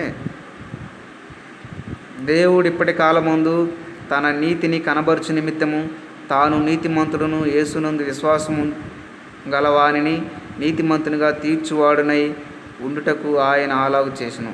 తాను నీతిమంతుడును, చూడండి, తన నీతిని కనబరుచు నిమిత్తము తాను నీతిమంతుడును యేసునందు విశ్వాసం ఉంచు వాడిని నీతిమంతునిగా తీర్చువాడునై, అంటే ఆయనే నీతిమంతుడిగా ఉన్నాడనే మాట అక్కడ కూడా ఉంది. కాబట్టి యేసయ్య నీతిమంతుడిగా ఉన్నాడు. మన యేసయ్యని చేరాలంటే మనం నీతిమంతులుగా మారాలి. సో ఆయన దగ్గరికి వెళ్ళాలనుకుంటే మాత్రం నీతిమంతుడికి మారాలి, ఆయన నీతిమంతుడు కాబట్టి. తర్వాత ఇంకొక మాట రోమిలికి రాసిన పత్రిక 5:1లో కూడా ఏమని ఉంటుందంటే, 5:1లో కాబట్టి విశ్వాసం మూలమున మనం నీతిమంతులుగా తీర్చబడి ప్రభు అయిన యేసుక్రీస్తు ద్వారా దేవునితో సమాధానం కలిగి ఉండము. నీతిమంతునికి ఎందుకు తీర్చబడాలంటే, దేవునితో సమాధానం కలగాలి అంటే ముందు మనం నీతిమంతులుగా మారాలి. మన పాపము నుంచి, మన శిక్ష నుంచి మనం విడుదల పొందినప్పుడే, నీతిమంతులుగా మారినప్పుడే దేవునికి మనకు సమాధానం కుదురుతుంది. చెడుతనం మనం చేయడం వల్ల, ఆయన నీతిమంతుడిగా ఉండడం వల్ల ఆయనకి మనకు సమాధానం అనేది దెబ్బతినింది. మన మధ్య మాట పొంతన లేకుండా అయిపోయింది. మనం ఆయనకు దూరం అయిపోయాం. ఇప్పుడు తిరిగి ఆయనతో సమాధాన పడాలంటే, ఆయనకి మనకు సమాధానం కుదరాలంటే ముందు నీతిమంతుడిగా మార్చబడాలి. ఇప్పుడు మనం ఎవరినైనా బాగా చూసుకుంటున్నప్పుడు, వాళ్ళు మన మాట వినకుండా తప్పు చేసినప్పుడు, మరలా వాళ్ళు మనతో కలవాలంటే ఏం చేయాలి? మరలా వాళ్ళు చేసిన తప్పును ఒప్పుకొని వాళ్ళు మరలా యథాస్థితికి వచ్చి బుద్ధిమంతులై నీతిమంతులై మనతో సమాధాన పడితే అప్పుడు అంటే వాళ్ళ తప్పును ఒప్పుకుంటే అప్పుడు మనతో సమాధానం కుదురుతుంది. అంటే మనతో వాళ్ళు కలిసి జీవించడానికి అవకాశం ఉంటుంది. కాబట్టి అలాగనే మనం కూడా దేవునితో మనం నడవాలంటే, సమాధానం కలిగి ఉండాలంటే ముందు మన తప్పు నుంచి, పాపం నుంచి, శిక్ష నుంచి మనం విడిపించబడాలి. అనగా నీతిమంతులుగా మనం మార్చబడాలి. సో నీతిమంతులుగా మార్చబడడం ఎందుకంటే దేవునితో మనం సమాధానాన్ని తిరిగి కలిగి ఉండడం కోసం, సంబంధాన్ని కలిగి ఉండడం కోసం మన నీతిమంతునిగా మార్చబడాలి అనే సంగతిని మనం అర్థం చేసుకోవాలి. తర్వాత ఒక వ్యక్తి ఈ లోకంలో నీతిమంతునిగా మార్చబడాలన్నప్పుడు, ఆ నీతిమంతులుగా మార్చబడాలనే అనే లిస్టులో ఏ వ్యక్తి ముఖ్యంగా ఉండాలి అని ఆలోచిస్తే, పాపములో ఉన్నానని ఎవరు అనుకుంటారో వాళ్ళందరూ నీతిమంతులుగా మార్చబడాలి. ఎవరు నీతిమంతులుగా మార్చబడాలంటే, నేను పాపంలో ఉన్నానని ఫీల్ అయ్యే ప్రతి ఒక్కడు కూడా, నేను ఈ లోక సంబంధమైన చెడులో ఉన్నానని ప్రతి ఒక్కడు కూడా నీతిమంతునిగా మార్చబడాల్సిన అవసరం ఉంది. నేను బాగున్నాను అనుకున్న వాడికి అవసరం లేదు. కాబట్టి ఎవరు నీతిమంతులుగా తీర్చబడాలంటే, పాపంలో ఉన్నవారు, చెడుతనంలో ఉన్నవారు, నువ్వు నేను. ఒకవేళ నేను బాగున్నాను అనుకుంటే ఇది అవసరం లేదు. తర్వాత ఒక వ్యక్తి నీతిమంతునిగా తీర్చబడడం అనేది ఎలా జరుగుతుంది అనేది తర్వాత ప్రశ్న. ఇప్పుడు వరకు ఈ నీతిమంతునిగా ఎందుకు తీర్చబడాలని చూసాం. ఎందుకు తీర్చబడాలి? అందరూ ఒక్కడు కూడా నీతిమంతులు లేడు, ఒక్కడు కూడా మంచివాడు లేడు, అందరూ పాపం చేస్తున్నారు. మంచి పనుల ద్వారా నీతిమంతులు కాలేము. దేవుని ఉగ్రత నుంచి విడుదల పొందాలంటే నీతిమంతుని కావాలి. తర్వాత దేవుడే నీతిమంతుడు కాబట్టి మనం నీతిమంతునిగా మార్చబడాలి. దేవునితో సమాధానం, సంబంధం, సహవాసం కావాలంటే నీతిమంతునిగా మార్చబడాలి. ఇవన్నీ చూస్తూ వచ్చాం. ఇవన్నీ ఎందుకు నీతిమంతునిగా మార్చబడాలి అనడానికే సరిపోతుంది. అయితే ఎలాగూ నీతిమంతునిగా మార్చబడగలం అనే సంగతిని ఇప్పుడు కొంచెం లోతుగా ఆలోచించి త్వరగా మనం కొన్ని మాటలు తెలుసుకొని ముగించడానికి ప్రయత్నిద్దాం. ఎందుకు ఒక వ్యక్తి నీతిమంతునిగా మార్చబడాలి అనేది నా తర్వాత ప్రశ్న.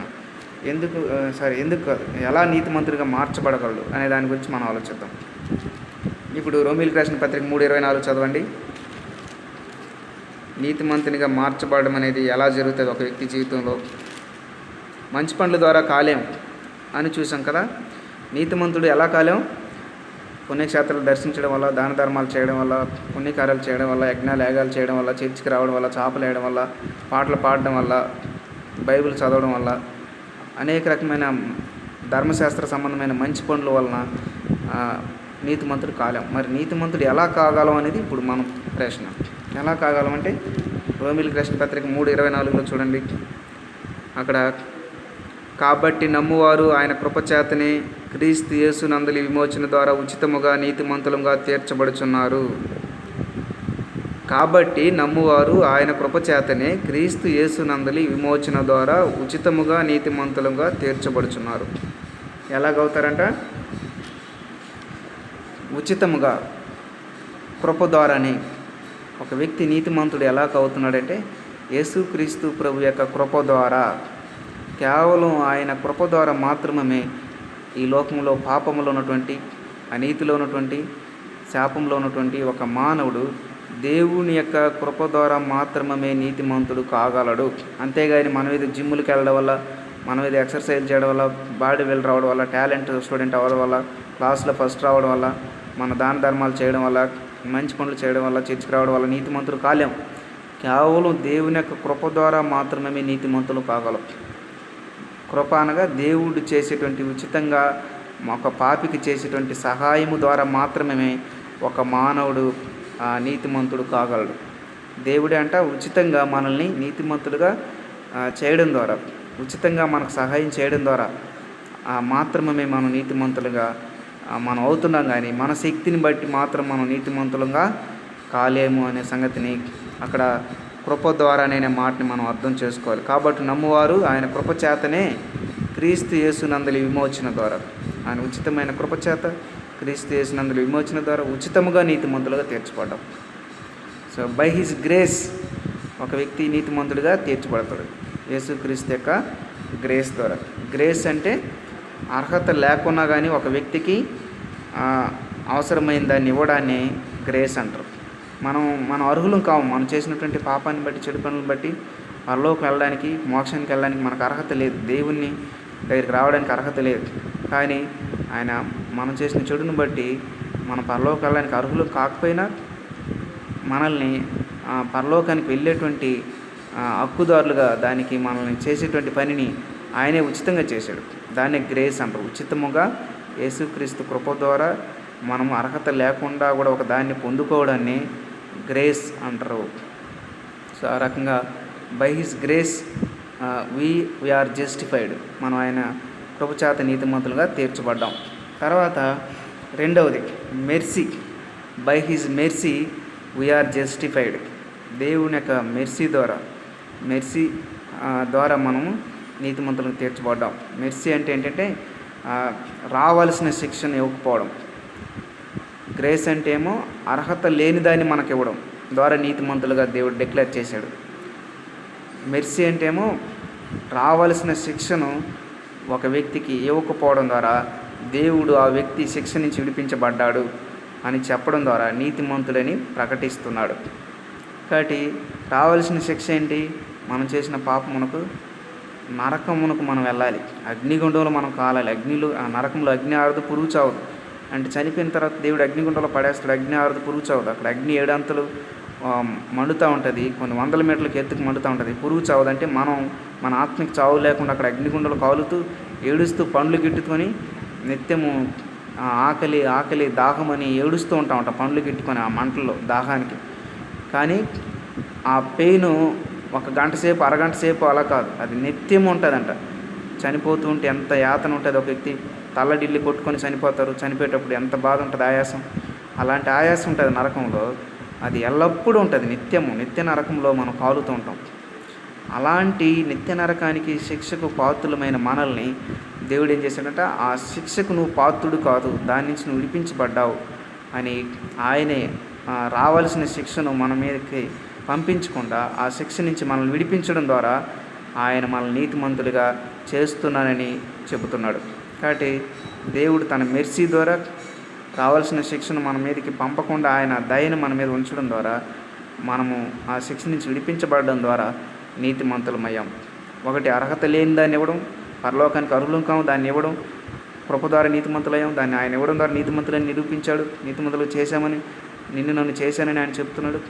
తర్వాత రావాల్సిన శిక్షను ఇవ్వకపోవడం ద్వారా కూడా ఆయన నిన్ను నన్ను ఆయన రక్షించాడు, నీతిమంతులు చేశాడని చెప్తున్నాడు. కాబట్టి ఆయన యొక్క మెర్సీ ద్వారా మనం నీతిమంతులుగా తీర్చబడ్డాము. మనకు రావాల్సిన నిత్య నరకాన్ని దేవుడు ఇవ్వకుండా తప్పించడం ద్వారా. ఆ మాట ఎక్కడుంటుంది? మెర్సీ ద్వారా అనే మాట. ఇది ఎఫెసీయులకు రాసిన పత్రిక 1వ అధ్యాయం 7వ వచనంలో ఉంటుంది. తర్వాత మీరు చదువుకోండి. 2వ తెస్సలోనికి రాసిన పత్రిక 2వ అధ్యాయం 16వ వచనంలో కూడా ఉంటుంది. తర్వాత మీరు చదువుకోండి. ఆయన మెర్సీ ద్వారా ఆయన మనకు రావాల్సిన శిక్ష నుంచి విడుదల ఇవ్వడం ద్వారా మనం నీతిమంతులని ఆయన తెలియజేస్తున్నాడు అనే మాట అక్కడ ఉంటుంది. సరే, తర్వాత ఇంకెలా మనం నీతిమంతులు అవుతామంటే బై హిజ్ బ్లడ్. ఒకటేమో బై హిజ్ గ్రేస్, రెండోది బై హిజ్ మెర్సీ, తర్వాత బై హిజ్ బ్లడ్, మూడవది ఆయన రక్తము ద్వారా ఒక మానవుడి లోకంలో నీతిమంతునిగా తీర్చబడుతున్నాడు. పాపి అయినటువంటి, అపరాధముల చేత చచ్చిన స్థితిలో ఉన్నటువంటి, నిత్య నరకానికి పాత్రుడైనటువంటి, దేవుని శిక్షకు ఉగ్రత పాత్రుడైనటువంటి మానవుడు, అనీతిమంతుడైనటువంటి మానవుడు ఎలాగ నీతిమంతుడు అవుతున్నాడంటే దేవుని దృష్టిలో యేసుక్రీస్తు ప్రభుల వారు ఆ కలువరి శిలువలో చిందించినటువంటి రక్తము ద్వారా నీతిమంతులుగా తీర్చడం జరుగుతుంది. యేసయ్య మనల్ని నీతిమంతులుగా తీర్చడం జరుగుతుంది. కాబట్టి ఆయన రక్తము ద్వారా మాత్రమే మనం నీతిమంతులుగా తీర్చబడుతున్నాము. ఆ మాట ఇక్కడ కూడా చూడండి. ఆయన రక్తం ద్వారా అనేది హెబ్రీయులకు రాసిన పత్రిక 9:22 ఏమని ఉంటుందంటే, హెబ్రీయులకు రాసిన పత్రిక 9:22లో సమస్త వస్తువులను రక్తం చేత శుద్ధి చేయబడును అనే మాట ఉంటుంది. హెబ్రీయులకు రాసిన పత్రిక 9:22 నేను చదువుతున్నాను చూడండి త్వరగా. అక్కడ 9:22 ధర్మశాస్త్రం ప్రకారం సమస్త వస్తువులను రక్తం చేత శుద్ధి చేయబడిననియు రక్తము చిందింపకుండా పాప క్షమాపణ కలుగుదనియు సామాన్యంగా చెప్పవచ్చును. ధర్మశాస్త్రం ప్రకారం అంట సమస్త వస్తువులను రక్తము చేత శుద్ధి చేయబడును. సమస్త వస్తువులు అంటే ఈ లోకంలో పుట్టిన ప్రతి మానవుడు కూడా రక్తము చేత శుద్ధి చేయబడతాడు. ప్రతిదీ కూడా అపవిత్రమైన ప్రతి మానవ జీవితం కూడా రక్తము చేత మాత్రమే శుద్ధి చేయబడుతుంది. రక్తము చిందింపకుండా పాప క్షమాపణ కలుగుదని సామాన్యంగా చెప్పచ్చు. ఈరోజు మానవులందరూ పాపంలో ఉన్నారు, ఏ భేదం లేదు, అందరూ నీతిమంతులుగా ఒక్కడు కూడా లేడు. అవినీతిలో ఉన్నాడని దేవుని నాకు చెప్తుండగా, అందరూ పాపం చేసి దేవుడు అనుగ్రహించే సంతోషాన్ని మహిమను పోగొట్టుకున్నారని చెప్తూ ఉండగా, అదే దేవుని వాక్యం ఏం చెప్తుందంటే రక్తము చిందింపకుండా పాప క్షమాపణ కలగదు. కాబట్టి నీతిమంతులు తీర్చబడ్డం అనేది ఒక మానవుని యొక్క పాపం కోసం, అపరాధముల కోసం మానవుకు కావాల్సిన మరణ శిక్షను మరొకరు పొంది మానవాళ్ళందరి కోసం పాపం నుంచి విడుదల ఇవ్వడం కోసం రక్తాన్ని చిందిస్తే అప్పుడు మానవులకి పాప క్షమాపణ కలుగుతాయి. మానవుల యొక్క హృదయంలో ఉన్నటువంటి అపవిత్రత శుద్ధి చేయబడుతుంది. రక్తం చిందించడం ద్వారా ఒక పరిశుద్ధమైన వ్యక్తి యొక్క రక్తాన్ని చిందించడం ద్వారా మానవులకి పాప క్షమాపణ కలుగుతుందని దేవుని నాకు చెప్తుంది.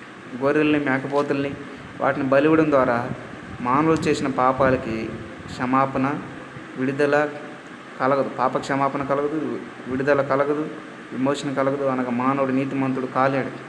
మనం చేసిన పాపాలకి, మన మీద ఉన్నటువంటి కర్మాలు, శాపాలు, దోషాలు పోవాలంటే, మానవుడు చేసినటువంటి పాపములకు విడుదల కలగాలంటే ఒక మానవుడే బలి అవ్వాలి, జంతువులు బలి అవ్వడం కాదు. మనిషి చేసిన పాపములకు మానవ రక్తాన్ని బలిగా వధించినప్పుడు, అర్పించినప్పుడు, చిందించినప్పుడు మాత్రమే మానవునికి పాపం నుంచి విడుదల, శిక్ష నుంచి విడుదల, కర్మాలు, శాపాల నుంచి విడుదల, అనగా మానవుడి నీతిమంతులుగా తీర్చబడడం అనే పని జరుగుతుంది. కాబట్టి ఎలాగ మనం నీతిమంతులు కాగలమంటే ఒక వ్యక్తిని బలి ఇవ్వడం ద్వారా. ఆ బలి అయ్యే వ్యక్తి కూడా ఎలాంటి వాడై ఉండాలి? మానవుల యొక్క పాపముల కోసం రక్తం చిందించి బలి అయ్యే వ్యక్తి కూడా పరిశుద్ధమైన రక్తం చిందించే వ్యక్తి అయి ఉండాలి. కాబట్టి పాప క్షమాపణ కలగాలంటే పరిశుద్ధమైన రక్తాన్ని బలిగా అర్పించాలి. అది మానవుడే, పరిశుద్ధంగా ఉన్నవాడే అర్పించాలి. అలా తలుచుకున్నప్పుడు ఏ భేదం లేదు, అందరూ పాపం చేస్తున్నారు. కాబట్టి లోకంలో పుట్టిన మానవుడు ఎవడు కూడా పరిశుద్ధమైన రక్తాన్ని చిందించేటువంటి బలియాగం అయ్యేటువంటి కార్యాన్ని చేయలేడు. కాబట్టి యేసుక్రీస్తు ప్రభువుల వారు ఒక్కడు మాత్రమే ఆయన దేవుడిగా ఉండి ఈ లోకానికి మానవుడికి వచ్చి పరిశుద్ధంగా జీవించిన వ్యక్తిగా ఈ లోకంలో ఉంటా ఉన్నాడు. ఆయన కన్యగర్భాన్ని పుట్టాడని మనం చెప్పుకుంటూ వచ్చాం. కాబట్టి ఆయన సెక్సువల్ కాంటాక్ట్ లేకుండా, కలయిక లేకుండా ఆయన ఈ లోకంలో పుట్టాడు. ఆయన పరిశుద్ధమైన జన్మించాడు, పరిశుద్ధంగా జీవించాడు. ఆయన నాలో పాపం ఉందని మీరు ఎవరైనా నిరూపించగలరని సమాజానికి ఛాలెంజ్ చేశాడు. ఎవరు నిరూపించలేదు. ఆయన ఒక్కడే పరిశుద్ధంగా ఉన్నాడు. కాబట్టి పరిశుద్ధమైన రక్తాన్ని చిందించడం ద్వారా మాత్రమే సమస్త వస్తువులను రక్తం చిందించకుండా శుద్ధి చేయబడదు, రక్తం చేత శుద్ధి చేయబడను. రక్తం చిందించడం ద్వారా పాప క్షమాపణ కలుగుతాయి. కాబట్టి దీనికి అర్హత కలిగినటువంటి వ్యక్తి ఎవరైనా ఉన్నారంటే యేసుక్రీస్తు ప్రభు ఒక్కరే. కాబట్టి యేసుక్రీస్తు ప్రభుల వారు ఆ కలువరి శిలువలో పరిశుద్ధమైన రక్తాన్ని చిందించడం ద్వారా మనకు పాప క్షమాపణ కలిగింది, పాపం నుంచి విడుదల కలిగింది. ఆ రీతిగా మనం పరిశుద్ధులమయ్యాం, నీతిమంతులమయ్యాం.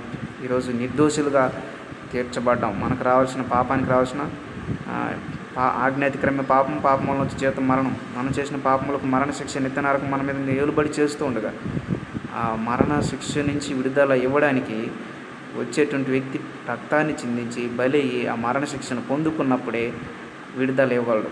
ఆ రకంగా చూసినప్పుడు యేసుక్రీస్తు ప్రభుల వారు ఆ సిలువలో మనం పొందవలసిన, పాపమునకు రావాల్సిన మరణ శిక్షను పొందడం ద్వారా నీకు నాకు మరణ శిక్ష నుంచి విడుదల ఇచ్చాడు. నీకు నాకు పాప క్షమాపణ అనగా నీవు నేను నీతిమంతులుగా మార్చబడేటువంటి కార్యాన్ని ఆయన చేశాడు. సో ఈరోజు నీతిమంతులుగా మనం ఎలా అవుతున్నామంట? యేసయ్య ఆ కలువరి శిలువలో చిందించినటువంటి రక్తము ద్వారా మనము నీతిమంతులంగా మార్చబడుతున్నాము.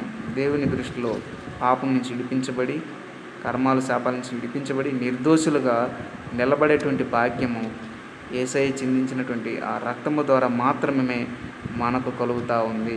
సో మనం ఎలా నిర్దోషులం అవుతామో అంటే, నీతిమంతులు అవుతామంట యేసుక్రీస్తు ప్రభు చిందించిన రక్తమును ఆశ్రయించడం ద్వారా ఈరోజు నీవు నేను నిర్దోషులంగా అవగలము. మరి ఏ అవకాశం కూడా, మరి ఏ పద్ధతి కూడా మన నీతిమంతులుగా, ఏ సొంత ఆలోచన కూడా మన నీతిమంతులుగా చేయదనే సంగతిని మనం అర్థం చేసుకోవాలి. సొంత ప్రయత్నాల ద్వారా నీతిమంతులు కాలేము. కేవలం యేసయ్య చిందించిన పరిశుద్ధమైన రక్తమే, దాన్ని ఆశ్రయించడం ద్వారా మాత్రమే నీతిమంతులంగా మనం తీర్చబడగలము అనే సంగతిని మనం జ్ఞాపకం చేసుకోవాలి. సరే, రైట్. తర్వాత మరి ఇంకొక మాట, మళ్ళీ ఎలాగ మనం నీతిమంతులు కాగలమంటే ఆయన రక్తం ద్వారా అనడానికి కొన్ని ఉదాహరణలు ఉన్నాయి. అదే రోమిలికి రాసిన పత్రిక 5:9 కూడా ఉంటుంది చూడండి. రోమిలికి రాసిన పత్రిక 5:9 కూడా ఈ మాట చదువుకుందాం. 5:9 కాబట్టి ఆయన రక్తము వలన ఇప్పుడు నీతిమంతులుగా తీర్చబడి మరింత నిశ్చయంగా ఆయన ద్వారా ఉగ్రత నుండి రక్షింపబడదాం. అక్కడ చూడండి, కాబట్టి ఆయన రక్తము వలన ఇప్పుడు నీతిమంతులుగా తీర్చబడి. నీతిమంతులుగా ఎలా తీర్చబడుతున్నామట? ఆయన రక్తం వలన, యేసయ్య చిందించినటువంటి రక్తం వలన ఇప్పుడు నీతిమంతులుగా తీర్చబడి అనే మాట రోమిలికి రాసిన పత్రిక 5:9 ఉంది. కాబట్టి యేసయ్య చిందించినటువంటి ఆ కలువరి శిలువలో కార్చిన రక్తము ద్వారా మనం నీతిమంతులు అవుతున్నాం అని రోమా 5:9 ఉంది. ఇంకా ఎఫెసీయులకు రాసిన పత్రిక 1:7 కూడా ఉంది. మత్తయి సువార్తలో 27:4 ఉంది. మీరు చదువుకోండి. తర్వాత ఇంకా ఎలా నీతిమంతులు కాగలం అంటే, బై ఫెయిత్. ఎలా మనం నీతిమంతులు కాగలమంట? విశ్వాసము.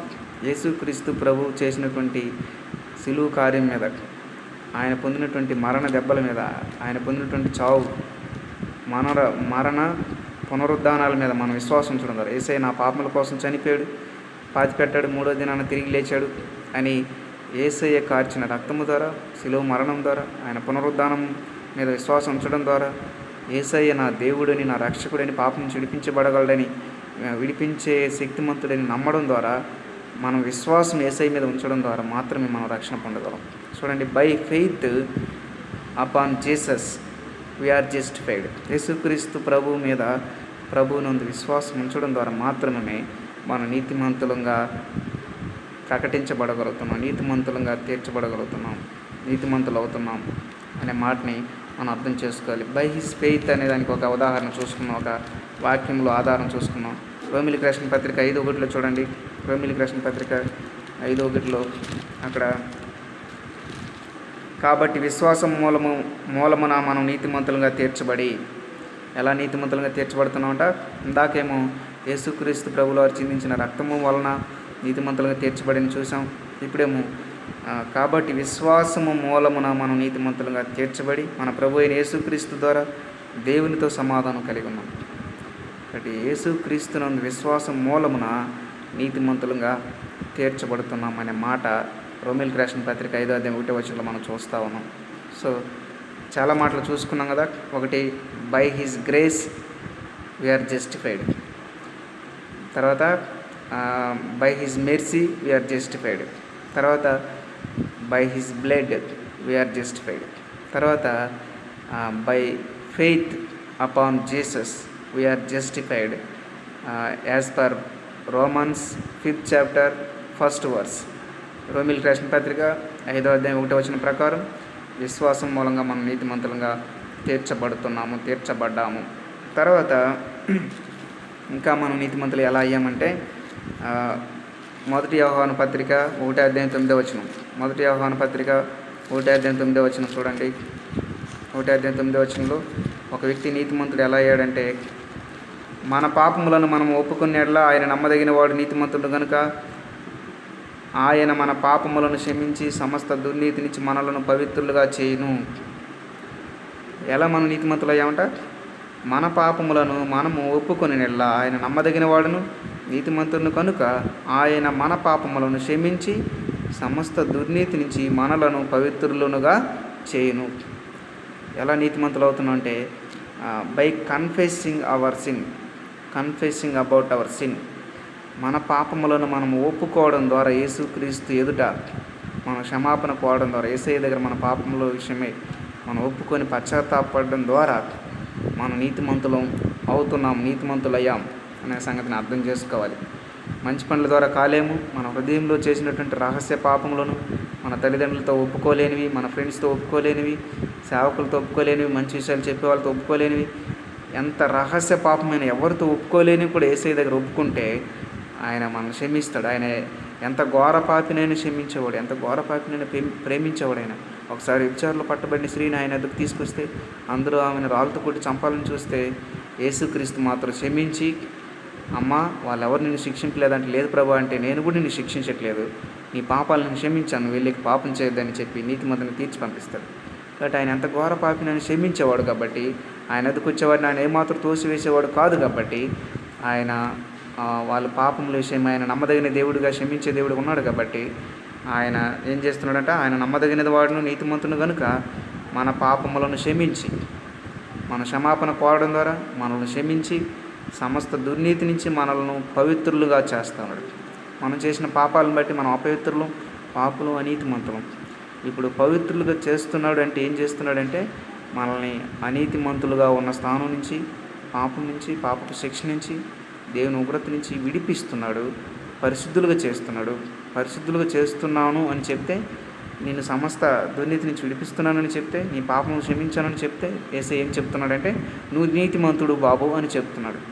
సో మన పాపములను మనం ఒప్పుకోవడం ద్వారా ఏం చేశాడైనా మనల్ని నీతిమంతులుగా చేస్తున్నాడు. కాబట్టి పరిశుద్ధులుగా చేయబడ్డాము అంటే పరిశుద్ధత నీతిమంతులుగా మార్చబడినందుకు ఒక గుర్తు. దేవుడు నిన్ను నన్ను పరిశుద్ధులుగా చేస్తాడు, అనగా నీతిమంతుని చేస్తాడు, శిక్ష నుంచి విడిపిస్తాడు. కాబట్టి సో ఎలా నీతిమంతులయ్యాం? కేవలం నోటి ద్వారా మనము పాపిని ప్రభు అని యేసయ్య దగ్గర ఒప్పుకోవడం ద్వారా, క్షమాపణ కోవడం ద్వారా మాత్రమే నీతిమంతులం కాగలం. కానీ ఏదో పుణ్యకార్యాలు చేయడం వల్ల నీతిమంతులంగా కాలేము. అనగా మన పాపను ఒప్పుకొని మనం విడిచిపెట్టడం ద్వారా, మనం ఒప్పుకొని ఎడల అంటే ఒప్పుకొని దాన్ని విడిచిపెట్టిన ఎడల ఆయన మిమ్మల్ని నీతిమంతులుగా చేస్తాడనే మాటని, ఆయన నీతిమంతులు కాబట్టి మిమ్మల్ని అలా కూడా నీతిమంతులుగా ఆయన చేస్తాడనే మాట మనం అర్థం చేసుకోవాలి. సో ఇప్పుడు పాపాన్ని ఒప్పుకోవడం ద్వారా నీతిమంతులంగా మనం అవుతున్నాం, విడిచిపెట్టడం ద్వారా నీతిమంతులు అవుతున్నాం. తర్వాత ఇంకొక మాట చూద్దాం. రోమీయులకు రాసిన పత్రిక 5:19. రోమీయులకు రాసిన పత్రిక 5:19 జస్ట్ చదివి ముగించుకున్నాం. రోమీయులకు రాసిన పత్రిక 5:19 నేను చెప్తున్నాను చూడండి. 5:19లో ఏమనుందంటే, అక్కడ ఏలయనగా ఒక మనిషిని అవిధేయత వలన అనేకులు పాపులుగా ఎలాగ చేయబడతారో అలాగే ఒకని విధేయత వలన అనేకులు నీతిమంతులుగా చేయబడదురు. ఒక వ్యక్తి అవిధేయత చూపించాడు, ఆదాము అవిధేయత చూపించడం ద్వారా అందరూ అనీతిమంతులుగా, పాపులుగా మార్చబడ్డారు. సో ఒక వ్యక్తి అవిధేయత చూపిస్తే మనమందరూ పాపులుగా, అనీతిమంతులుగా మార్చబడ్డాం. కానీ అదే పాపంలో అనీతిమంతులుగా ఉన్నటువంటి వ్యక్తుల్ని, పాపంలో ఉన్నటువంటి వ్యక్తుల్ని నీతిమంతులుగా చేయడం అనేది ఎలా జరిగిందంటే, దానికి బదులుగా ఒక వ్యక్తి విధేయత చూపించడం వల్ల మనం నీతిమంతులయ్యాం. ఆ ఒక వ్యక్తి ఎవరంటే యేసుక్రీస్తు ప్రభుల వారు. మన అందరి పక్షాన, ఈ లోకంలో ఉన్న పాపంలో మానవులందరి పాపంలో ఉన్న కూరుకుపోయి నాశనంలో ఉన్న మానవులందరి పక్షాన ఆయన ఒక్కడు విధేయత చూపించి తండ్రి మాటకు లోబడి ఈ లోకానికి వచ్చి, ఆయన ఏ పాపం ఎరగని వాడి ఉండి కూడా ఆ కలువరి శిలువలో అందరూ కొడుతూ ఏళన చేస్తూ ఉమ్మేస్తూ ఉన్నా కానీ, నువ్వు దేవుడు అంటారా, దేవుడైతే నిన్ను కాపాడుకోవచ్చు కదరా, చనిపోయిన వాళ్ళని లేపావంటావు, నువ్వు దేవుడు అని చెప్పుకున్నావు కదరా, వీడు దయ్యం రా, వీడు దేవుడు కాదు, యేసయ్యని ఉమ్మేసి ఏళన చేస్తా ఉన్నా కానీ ఆ శిలువలో చేతగాని వాడిలాగా మౌనంగా మన పాపంలో కావాల్సిన మరణశిక్షను యేసయ్య పొందడం ద్వారా, ఆ వ్యక్తి విధేయత చూపించడం వల్ల యేసయ్య నిన్ను నన్నుగా మరణం పొందినంతగా ప్రేమించడం ద్వారా, ఆ వ్యక్తి లోబడిపోవడం వల్ల దేవునికి, తండ్రి అయిన దేవునికి విధేయత చూపించడం మూలాన ఒక వ్యక్తి విధేయత ద్వారా ఈరోజు నేను నీతిమంతులం కాగలిగాం. మన పాపానికి రావాల్సిన శిక్షను వేలను ఆయన చెల్లించడం వల్ల, మన పాపములకు రావాల్సిన మరణ శిక్షను యేసు ప్రభు మీద తండ్రి అయిన దేవుడు వేయడం ద్వారా, మనల్ని విడుదల కలిగించడం కోసం చెల్లించాల్సిన వేల క్రయధనం ఆయన సిలువలో చెల్లించడం ద్వారా ఈరోజు ఆయన విధేయత ద్వారా మనం నీతిమంతులయ్యాం. ఇప్పుడు ఒక బంగారు నగని మనం తాకట్టు పెట్టాం, మళ్ళీ దాన్ని విడిపించాలంటే దానికి సరిపోయేటువంటి డబ్బుని మనం కడితేనే మళ్ళీ ఆ బంగారు నగని మనకిస్తారు. దాని ప్లేస్లో దానికి సరిపోయేటువంటి డబ్బుని మనం కడితే తప్ప మనకి ఇవ్వలేరు. ఇప్పుడు నేను పాపానికి తాకట్టు అయ్యాము కాబట్టి నన్ను పాపం నుంచి విడిపించాలంటే ఆ పాపానికి రావాల్సిన శిక్షకు సరిపోయే శిక్షను విడిపించేవాడు పొందితే తప్ప విడిపించలేడు. కాబట్టి యేసుక్రీస్తు ప్రభుల వారు నేను చేసిన పాపములకు రావాల్సిన మరణ శిక్షకు సరైనటువంటి మరణ శిక్షను నా పాపముల కోసం ఆయన కలువరి శిలువలో పొందడం ద్వారా నాకు విడుదల కలిగింది. అందుకే ఆయన అనేకులు ఉమ్మేస్తూ అవమానిస్తున్నా కానీ ఆయన శిలువలో మౌనంగా ఉన్నాడు. ఎందుకు తెలుసా? నా పాపములకు రావాల్సిన మరణ శిక్షను ఆయన పొందకుండా ఆయన శిలువ మీద నుంచి దిగేస్తే నాకు నీతిమంతులుగా తీర్చబడే అవకాశం ఏర్పడదు. నేను దేవుని సన్నిధికి వెళ్ళే అవకాశం ఏర్పడదు. నేను పాపం నుంచి విడిపించబడే అవకాశం ఏర్పడదు. కాబట్టి దానికి కావాల్సిన వేళ చెల్లించాలి అని ఆయనకు తెలుసు. అందుకే అనేకులు ఏళ్ళ చేసిన ఉమ్మేసిన ఆయనకు తెలుసు నేను తిరిగి లేయగలనని కూడా. ఆయన రోషాన్ని శిలువ మీద చూపిస్తే మనకు రక్షణ కార్యము విడుదల జరగదని ఆయన ఆ శిలువలో మౌనంగా ఉండి మనకు రావాల్సిన మరణ శిక్షను పొందుకొని మనకు విడుదల క్రయధనం వెలగా ఆయన శిలువలో ఆయన దాన్ని భరించడం జరిగింది. ఈరోజు యేసయ్య చూపించిన విధేయతను బట్టి నాకు రక్షణ కలిగిందనే మాటని మనము నీతిమంతులు అయ్యామనే మాటని అర్థం చేసుకోవాలి. తర్వాత నేను ముగిచ్చేస్తున్నాక చివరిగా ఇప్పుడు ఏమేమి చూసాం మనం? నీతిమంతులుగా తీర్చబడము అనే అంశాన్ని అర్థం చేసుకున్నాం. ఈరోజు ఒక వ్యక్తి ఈ లోకంలో న్యాయం చెప్పాలంటే ముందు ఆ వ్యక్తి న్యాయమంతుడిగా ఉండాలి.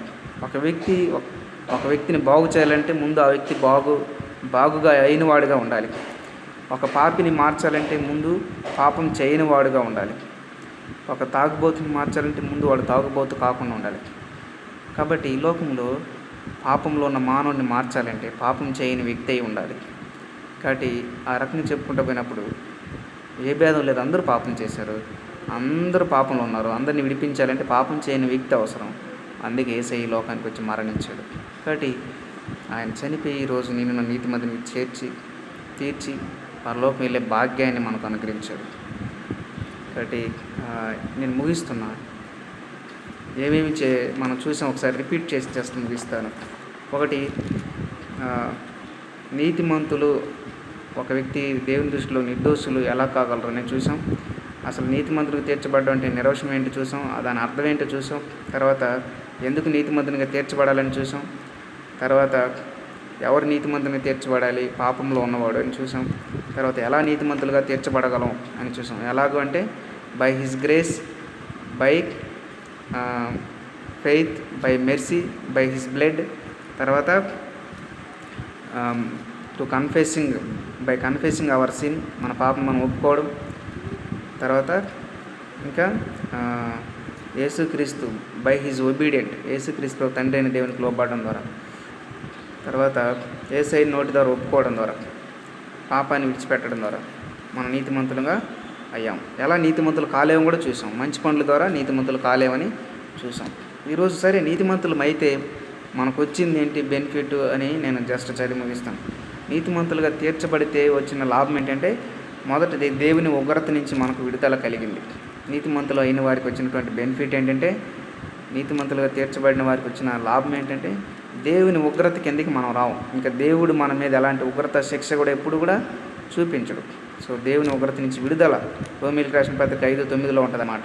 తర్వాత ఇంకో మాట ఏంటంటే, రోమీయులకు రాసిన పత్రిక 10వ అధ్యాయం 10వ వచనంలో నీతిమంతులకు తీర్చబడిన వారికి వచ్చిన బెనిఫిట్ రక్షణ కలుగుతుంది, నిత్య నరకం నుంచి విడుదల కలుగుతుంది. ఒకటి దేవుని ఉగ్రత నుంచి విడుదల, రెండవది రక్షణ, మూడవది నిత్య నరకానికి అగ్నిగుండానికి పోకుండా విడుదల. తర్వాత 4వ మాట, దేవునితో సమాధానం, మనకు సంబంధము, సహవాసము కలిగింది. తర్వాత 5వ మాట, దేవుడు విధించే ఏ శిక్షకు కూడా మనం ఇంకా అర్హులం కాము. కాగా క్రీస్తు యేసునందున్న వారికి ఏ శిక్ష విధి లేదు. మనం రోమీయులకు రాసిన పత్రిక ఆ మాట చూస్తాం. సో అన్ని రకాల శిక్ష నుంచి విడుదల పొందాం. తర్వాత రోమీయులకు రాసిన పత్రిక 8:1 ఆ మాట ఉంటుంది. తర్వాత మనశ్శాంతి పొందుకున్నాం. తర్వాత భయము, జీవిత భయం నుంచి విడిపించబడ్డాం. పాపంలో ఉన్నవాడు భయంతో ఉంటాడు. ఎప్పుడైతే పాపం నుంచి బయటకు వచ్చామో యేసయ్య మనల్ని విడిపించాడు. ఈరోజు ధైర్యంగా మనశ్శాంతి కలిగి ఆనందంగా మనం జీవించగలుగుతున్నాం. తర్వాత మన పనులలో మనం నష్టపోయాం. పాపం చేసినప్పుడు వాటం వస్తుంది. పాపం నుంచి బయటకు వచ్చినప్పుడు, నీతిమంతులుగా మార్చబడినప్పుడు విజయం వస్తుంది. ఈరోజు అన్నింటిలో మనకు విజయము మనం చూడగలుగుతున్నాం. తర్వాత నిజమైన మనశ్శాంతి, విజయము, ఆనందంతో పాటు దేవుని కోసం శ్రమ కూడా అనుభవించాలి. నీతిమంతులుగా తీర్చబడితే మనకు వచ్చిన లాభం ఏంటంటే, ఈ లోకంలో బ్రతికినంత కాలము ఈ లోకము సాతాను చేతిలో ఉంది కాబట్టి మనం ఈ లోకంలో ఉన్న వారితో పోరాటం చేయాలి. అనేకులు హేళన చేస్తారు. దేవుని కోసం బ్రతుకుతూ ఉంటే చులకనైన మాటలు అంటారు, సూటిపోటు మాటలు అంటారు. యేసయ్య కోసం బ్రతుకుతూ ఉంటే కామెంట్లు చేస్తారు. నిందల్ని, శ్రమల్ని, హేళనల్ని అనేకసార్లు వెలివేయబడతాం. నేను యేసయ్యని నమ్ముకున్నందుకు మా ఇంట్లో అయితే మా అమ్మ మెడబెట్టి గెంటేస్తాను, మా ఇంటికి రావద్దు, ఒక కొడుకు పోయాడు అనుకుంటాడు అనింది. బైబిల్ కూడా లాక్కుని కాల్చిపోయింది. కాబట్టి యేసయ్యని నమ్ముకున్నందుకు కొంతమంది చేత మనం దూషించబడతాం. కొన్నిసార్లు యేసయ్యని నమ్ముకున్నాం, నీకేం జరగలేదు అని నిందిస్తారు, అవమానిస్తారు. యోబుని నిందించారు వాళ్ళ శత్రువులు, వాళ్ళ స్నేహితులు. వీడేదో పాపం చేశాడు, అందుకే వీడు చిల్లపెంకుతో గోక్కొని పురుగులు తింటాం వీడి శరీరాన్ని, బాధపడుతున్నాడు. యేసయ్యని నమ్ముకుని నీకేం మేలు కలిగిందిరా అని నిందిస్తారు. వీటన్నిటిని భరించాలి. పరలోక మార్గం ఇరుకు మార్గం, దాని గుండా వెళ్తే పరలోకం వెళ్తాం. విశాల మార్గం కూడా వెళ్తే నెత్తి నరకానికి వెళ్తాం. కాబట్టి ఈ లోకంలో దేవుని కోసం బ్రతుకుతూ ఉన్నప్పుడు కొన్నిసార్లు దేవుడు సాతాను మనల్ని శోధిస్తూ ఉన్నప్పుడు దేవుడు పరీక్షిస్తాడు, సాతాను మనం శోధిస్తాడు. సాతానుతో మనకు పోరాటం ఉంటుంది. ఈ లోక సంబంధమైన వ్యక్తులతో మనకు పోరాటం ఉంటుంది. ఈ లోకంలో ఉన్న వాళ్ళందరూ సాతాను చేతిలో ఉన్నారు. వాళ్ళు సాతానికి సహకరిస్తూ మనకు వ్యతిరేకంగా పనిచేస్తారు. మన దేవుని కోసం నీతి న్యాయం ఉండి కూడా అనేకసార్లు నష్టపోతాం. శ్రమలు, నిందలు, అవమానాలు వస్తాయి. అపార్థాలు చేసుకుంటారు. మనం నమ్మిన వాళ్ళే మనల్ని మోసం చేస్తూ ఉంటారు. వీటన్నిటిని కూడా మనం ఎదుర్కోవాలి. ఎందుకంటే యేసయ్య ఇచ్చేటువంటి రక్షణ మనకు ముఖ్యం. యేసయ్యని మనం సంతోషపెట్టడం ముఖ్యం. యేసయ్య ఇచ్చే పరలోక రాజ్యాన్ని మనం చేరుకోవడం ముఖ్యం. వీటన్నిటిలో కూడా యేసుక్రీస్తుని వెంబడించడం, యేసయ్య కోసమే బ్రతుకుతానని తీర్మానం కలిగి ఉండాలి. ఇవన్నీ యేసయ్యని నమ్మిన వాళ్ళకి వస్తుంది. పాపంలో ఉన్నవాడిని ఈ లోకంలో ఎవరు పట్టించుకోరు. ఎందుకంటే లోకమంతా పాపంలో ఉంది. కానీ లోకానికి వ్యతిరేకంగా, పాపానికి వ్యతిరేకంగా మనం యేసయ్య కోసం జీవించాలనుకున్నప్పుడు ఈ లోకమంతా మన వైపే చూస్తుంది, మనల్ని నిందిస్తుంది, మనం తప్పు చేయకపోయినా హేళన చేస్తుంది, మనల్ని విశ్వాసం నుంచి భ్రష్టులుగా చేయాలని సాతాను వాళ్ళని వాడుకుంటాడు. కాబట్టి శ్రమ, నింద, అవమానం కూడా మనం భరించడానికి, ఏదేమైనా యేసయ్య ఇచ్చే పరలోక రాజ్యాన్ని నేను పోగొట్టుకోకుండా ఉండాలని సిద్ధపడి ఉండడానికి కూడా మనం ఇష్టపడాలి. కాబట్టి ఈ లోకంలో యేసయ్యని నమ్ముకుంటే చాలా లాభాలు ఉన్నాయి. ఉగ్రత నుంచి, శిక్ష నుంచి, మరణం నుంచి రకరకాలు మనం చూసుకున్నాం. అన్నిటి నుంచి విడుదల ఉంది. దాంతోపాటు శ్రమలు, నిందలు కూడా ఉంటాయి. వాటిని కూడా మనం ఈ లోకంలో యేసయ్య కోసం భరించాలి. అది యేసయ్య ఆయన కూడా ఆ మార్గం కూడా వెళ్ళాడు, నిందలు, శ్రమల గుండా. మీరు కూడా ఆ మార్గంలో వెళ్ళాలని దేవుడు చెప్తున్నాడు. సో వీటన్నిటిని మనం అర్థం చేసుకొని, కానీ వాటన్నిటిలో నుంచి విడిపిస్తాడు. క్రీస్తు యేసు కొరకు క్రీస్తు కొరకు సద్భక్తితో బ్రతుకుని ఉద్దేశించిన వారికి శ్రమ, అయితే వాటన్నిటిలో నుంచి దేవుడు వాళ్ళని విడిపిస్తాడని దేవుని నాకు చెప్తూ ఉంటాడు. కాబట్టి దేవుని కోసం మనం సద్భక్తితో బ్రతకడానికి ఉద్దేశించినప్పుడు, నిర్ణయించుకున్నప్పుడు ఈ లోకంతో మనకు శ్రమ కలుగుతుంది, ఈ లోకంలో మనకు శ్రమ కలుగుతుంది. అయితే వాటన్నిటిలో నుంచి దేవుడు వాళ్ళని విడిపిస్తాడు. కాబట్టి ఈ మాటలు మనం అర్థం చేసుకొని అనేకసార్లు మనం అన్ని ఆశీర్వాదాలే మేలులే ఉండాలని దేవుని తప్పుగా అర్థం చేసుకొని కృంగిపోకుండా, ఎన్ని ఆపదలు వచ్చినా దేవుడు విడిపిస్తాడు. ఆపదలు వస్తాయి, దేవుని నమ్మిన వాళ్ళకి వస్తాయి. దేవుని నమ్మకుండా కాంప్రమైజ్ అయిన వాళ్ళకి రాదు. వాళ్ళని ఎవరు పట్టించుకోరు. సాతాను కూడా వాళ్ళని పట్టించుకోడు. పాపంలో ఉన్నవాడిని, పాపాన్ని విడిచిపెట్టి దేవుని కోసం బ్రతకాలనుకున్న వాడిని సాతాను టార్గెట్ చేస్తాడు. వాడిని పీడించడానికి సాతాను పూనుకుంటాడు. అయితే దేవుడు వాటన్నిటిలో నుంచి విడిపిస్తాడని మనం నమ్మకం కలిగి, ఈ లోకంలో మనకు వ్యతిరేకంగా మన సహోదరులు అన్నోలే మన సంఘానికి వస్తున్నారు, మన డినామినేషన్కి వస్తున్నారు, మనం బిలీవర్స్ అనుకున్న వాళ్ళే కూడా సాతానికి ఉపయోగపడి సాతానికి ఆయుధాలుగా మందిరంలో ఉంటూ మనకు వ్యతిరేకంగా పనిచేసే వాళ్ళు ఉంటారు. కానీ వాటన్నిటిలో నుంచి దేవుడు విడిపిస్తాడు. మనకు వ్యతిరేకంగా కుట్రలు పన్నుతారు. అయితే మనం వీటన్నిటిని కూడా తట్టుకోవడానికి కూడా సిద్ధపడి ఉన్నప్పుడు నువ్వు దేవుని బిడ్డవని రుజువు చేసుకుంటున్నావు, ఇరుకు మార్గం కూడా వెళ్తున్నావని రుజువు చేసుకుంటున్నావు. దేవుడిచ్చే పరలోకాన్ని నువ్వు పోగొట్టుకోకుండా ఒకరోజు నువ్వు స్వాధీనం చేసుకోబోతున్నావు. కాబట్టి ధైర్యం కలిగి ఉండు. వాటన్నిటిలో నుంచి దేవుడు విడిపిస్తాడు. క్రీస్తు కోసం సద్భక్తితో బ్రతుకుని ఉద్దేశించిన వారి శ్రమ, అయితే వాటన్నిటి నుంచి ఆయన విడిపిస్తాడని మాట నమ్మి ప్రభువుని స్తుతించి ఎప్పుడు చనిపోయిన పరలోక రాజ్యంలో ఉంటాం కనుక దేవుని కోసం ఈ లోకంలో జీవించాలని దేవుని పేరిట మీ అందరికీ మరొకసారి రిక్వెస్ట్ చేస్తూ నేను ముగిస్తున్నాను. ప్రార్థన చేసుకున్నాం. ప్రార్థన పరిశుద్ధుడా, మమ్మల్ని మిక్కిలిగా ప్రేమిస్తున్నటువంటి ప్రియ పరలోక ప్రభు, మరోసారి నీ పాసానికి వస్తూ ఉన్నాం. మీ కనికరాన్ని బట్టి, మీ దయని బట్టి ఈరోజు చాలా విషయాలు మేము నేర్చుకోవడానికి సహాయం చేశారు ప్రభా. నీతిమంతులుగా తీర్చబడడం దేవా అనేది ఒక వ్యక్తి పాపం నుంచి, దాని శిక్ష నుంచి విడిపించబడడం అనేది, నిత్య నరకం నుంచి విడిపించబడడం అనేది కేవలము దేవా నీ కృప ద్వారా మాత్రమే, నీ మెర్సీ ద్వారా మాత్రమే, నీ దయ ద్వారా మాత్రమే, నువ్వు చిందించిన రక్తం ద్వారా మాత్రమే దేవా, నీ మీద విశ్వాసం ఉంచడం ద్వారా మాత్రమే, నీ ఎదుట మా పాపములను ఒప్పుకోవడం ద్వారా మాత్రమే, క్షమాపణ కోవడం ద్వారా మాత్రమే, నిన్ను దేవుడని మా హృదయంలో అంగీకరించడం ద్వారా మాత్రమే, పాపాన్ని విడిచిపెట్టడం ద్వారా మాత్రమే, మా పాపముల కోసం, అపరాధముల కోసం దేవా ఆదాము అవిధేయత చూపించినప్పుడు నువ్వు విధేయత చూపించడం ద్వారా మాత్రమే దేవా, నీ విధేయతని బట్టి మాకు రక్షణ కలిగింది, నీ సిలువ మరణాన్ని బట్టి మాకు విడుదల కలిగింది దేవా. మా కోసం, మా మరణానికి, మా అపరాధములకు రావాల్సిన శిక్షకు సరైన వేళ ఆ సిలువలో నుంచి చెల్లించడం ద్వారా మాత్రమే ఈరోజు మేము నీతిమంతులమయ్యాం దేవా. ఇదేదో మేము చేసినటువంటి మంచి పనుల ద్వారా దేవ, దాన ధర్మాల ద్వారా, పుణ్యకార్యాల ద్వారా, యజ్ఞాలేఖల ద్వారా, దేవ చర్చికి రావడం ద్వారా, షాపులు వేయడం ద్వారా, పాటలు పాడడం ద్వారా, రకరకాల మా తెలివిని ఉపయోగించడం ద్వారా మేము పొందుకునేది కాదు ప్రభా. కేవలం ఉచితంగా నువ్వు ఇచ్చిన రక్షణ అని నమ్మి మేము అతిశయించుకుంటాం దేవా. రక్షణ పొందుకోవడం ద్వారా ఎన్నో రకాల లాభాలు ఉన్నాయి. అయితే శ్రమ కూడా, నిందలు కూడా వస్తాయి. వాటన్నిటిని కూడా మేము సిద్ధపడి ఎదుర్కొన్నప్పుడు నీ బిడ్డలంగా రుజువు చేసుకొని పరలోక రాజ్యాన్ని మేము స్వతంత్రించుకుంటామని ఎన్నో రకాల ఆధారణమైన మాటలు మా దృష్టికి మీరు తీసుకొచ్చినందుకు నేను స్తుతిస్తూ, ఈ మాటలు విన్న వారందరూ హృదయాలు నీ వాక్యాన్ని నీరు కట్టి ఫలించేయమని, మీరు మాత్రం మహిమ పొందమని మిమ్మల్ని అందరినీ మీ చేతుల్లో పెట్టుకుంటారు దేవా. ఈ దిన మాటలు విన్న వారందరూ దేవా, లేక బాధల నుంచి వాడికి విడుదల కలుగు చేయండి, అనారోగ్య సమస్యల నుంచి విడుదల కలుగు చేయండి, సంపూర్ణ ఆరోగ్యం దయచేయండి దేవ. రక్షణ వారికి లేని వారికి రక్షణ, మారు మనసు దయచేయండి. అదేవిధంగా చదువుకుంటున్న వారికి చదువుల్లో మంచి మార్కులు పాస్ అవ్వడానికి సహాయం చేయండి. ఉద్యోగాల కోసం ఎదురు చూస్తున్నారు, ఉద్యోగాలు దయచేయండి. వివాహాల కోసం ఎదురు చూస్తున్నారు, వివాహాలు అవ్వడానికి సహాయం చేయండి. ముఖ్యంగా ఈ కోవిడ్-19తో బాధపడుతున్నటువంటి దేవ విశ్వాసులు, సేవకులు, దేవ పోలీసులు, గవర్నమెంట్ ఉద్యోగస్తులు, నర్సులు, డాక్టర్లు, దేవ మంత్రులు, ఎమ్మెల్యేలు, ప్రజాసేవలో ఉంటున్న ప్రతి ఒక్కరిని దేవా జ్ఞాపకం చేసుకుంటున్నాం. వారందరినీ కోవిడ్-19 నుంచి కాపాడండి. ఆల్రెడీ కోవిడ్-19 బారిన పడిన వారిని సంపూర్ణ స్వస్థత మీరు, మీ గాయపడిన హస్తంతో అనుగ్రహించి దేవా మీరు మహిమ పొందమని. ఇంకా ప్రభా, ఎలాంటి రోగాలు కూడా మా దేశం, రాష్ట్రాన్ని పట్టి పీడించకుండా మీ చిత్తమైతే కోవిడ్-19 దేవా దానికి మందు దయచేయండి. ఇంకా మందు లేని రోగాలకు మందు దయచేయండి దేవా. మా గ్రామాన్ని, మా సంఘాన్ని మీరు కాపాడండి. సంఘ పరిచర్యకు మేము విశాలపరచమని దేవా. రాబోయే దినాల్లో ఇంకా సంఘ సేవలు మమ్మల్ని బలపరిచి మీకోసం నమ్మకంగా మీరు వాడుకోమని, మా కోసం ప్రార్థించండి అని ఎవరైతే ప్రార్థన సహాయం కోరారో వారందరి కోసం ప్రార్థించేస్తాం దేవా. మీ సేవకుడు దేవా మరి జాన్ గారికి కూడా సంపూర్ణ స్వస్థత మీరు అనుగ్రహించి మమ్మల్ని మీ చేతులు పెట్టి యేసుక్రీస్తు నామములో ప్రార్థిస్తుతించి అడిగి వేడుకుంటున్నాం తండ్రి, ఆమేన్. మన తండ్రి అయిన దేవుని కృప, యేసుక్రీస్తు ప్రభు యొక్క శాంతి సమాధానం, పరిశుద్ధాత్మ దేవుని యొక్క అన్యోన్య సహవాసం ఇప్పుడు ఎల్లప్పుడూ సదాకాలం మనకును సకల పరిశుద్ధులందరికీ సదాకాలం తోడే ఉండి ఆశీర్వించి నడిపించిన గాక. Amen. Right. God bless you. Thank you. అయితే చూస్తున్న మీరు ఒకవేళ సబ్స్క్రైబ్ చేసుకోకపోతే యూట్యూబ్ ఛానల్ సబ్స్క్రైబ్ చేయండి. తర్వాత బెల్ ఐకాన్ మీద ప్రెస్ చేయండి. తద్వారా నేను ఎప్పుడైనా లైవ్ మెసేజ్లు ఇస్తున్నప్పుడు మీకు ముందుగానే ఇన్ఫర్మేషన్, నోటిఫికేషన్ వస్తుంది. మీరు ఫాలో అవ్వచ్చు. ఏదైనా డౌట్లు ఉన్నప్పుడు కూడా మీరు నాకు ఎస్ఎంఎస్లు చేస్తే వాక్యం ద్వారా నేను సమాధానం చెప్పడానికి ప్రయత్నిస్తాను. ఈ రీతిగా వీలైతే ప్రతిరోజు సాయంత్రం టైంలో మనం టైం ఉంటే కలుసుకున్నాం ఆన్లైన్లో. లేని ఎట్లా అయితే కోవిడ్ ఉంది కాబట్టి ఆదివారం పూట తప్పకుండా 10:30-11 టైంలో మనం ఆరాధనలో కలుసుకున్నాం.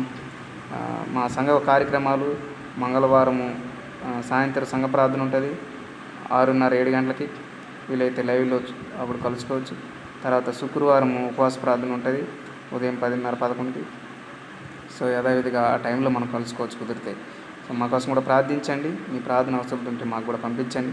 ఎవరైనా ఆదివారం ఆరాధనకి అటెండ్ కాలేక ఇంట్లలో ఉంటున్న వాళ్ళు, సిగ్నల్ లేకుండా ఉంటున్న వాళ్ళు, సంఘం లేని పరిస్థితుల్లో ఉంటున్న వాళ్ళు, వాళ్ళకి కూడా ఈ మెసేజ్ పంపించండి. ఖాళీగా ఉన్నప్పుడు వాళ్ళు కూడా వింటారు. ఒకవేళ వాళ్ళకి ఉపయోగపడితే సబ్స్క్రైబ్ చేసుకోమని కూడా చెప్పండి. So thank you to all. Thank you. May God bless you. Bye.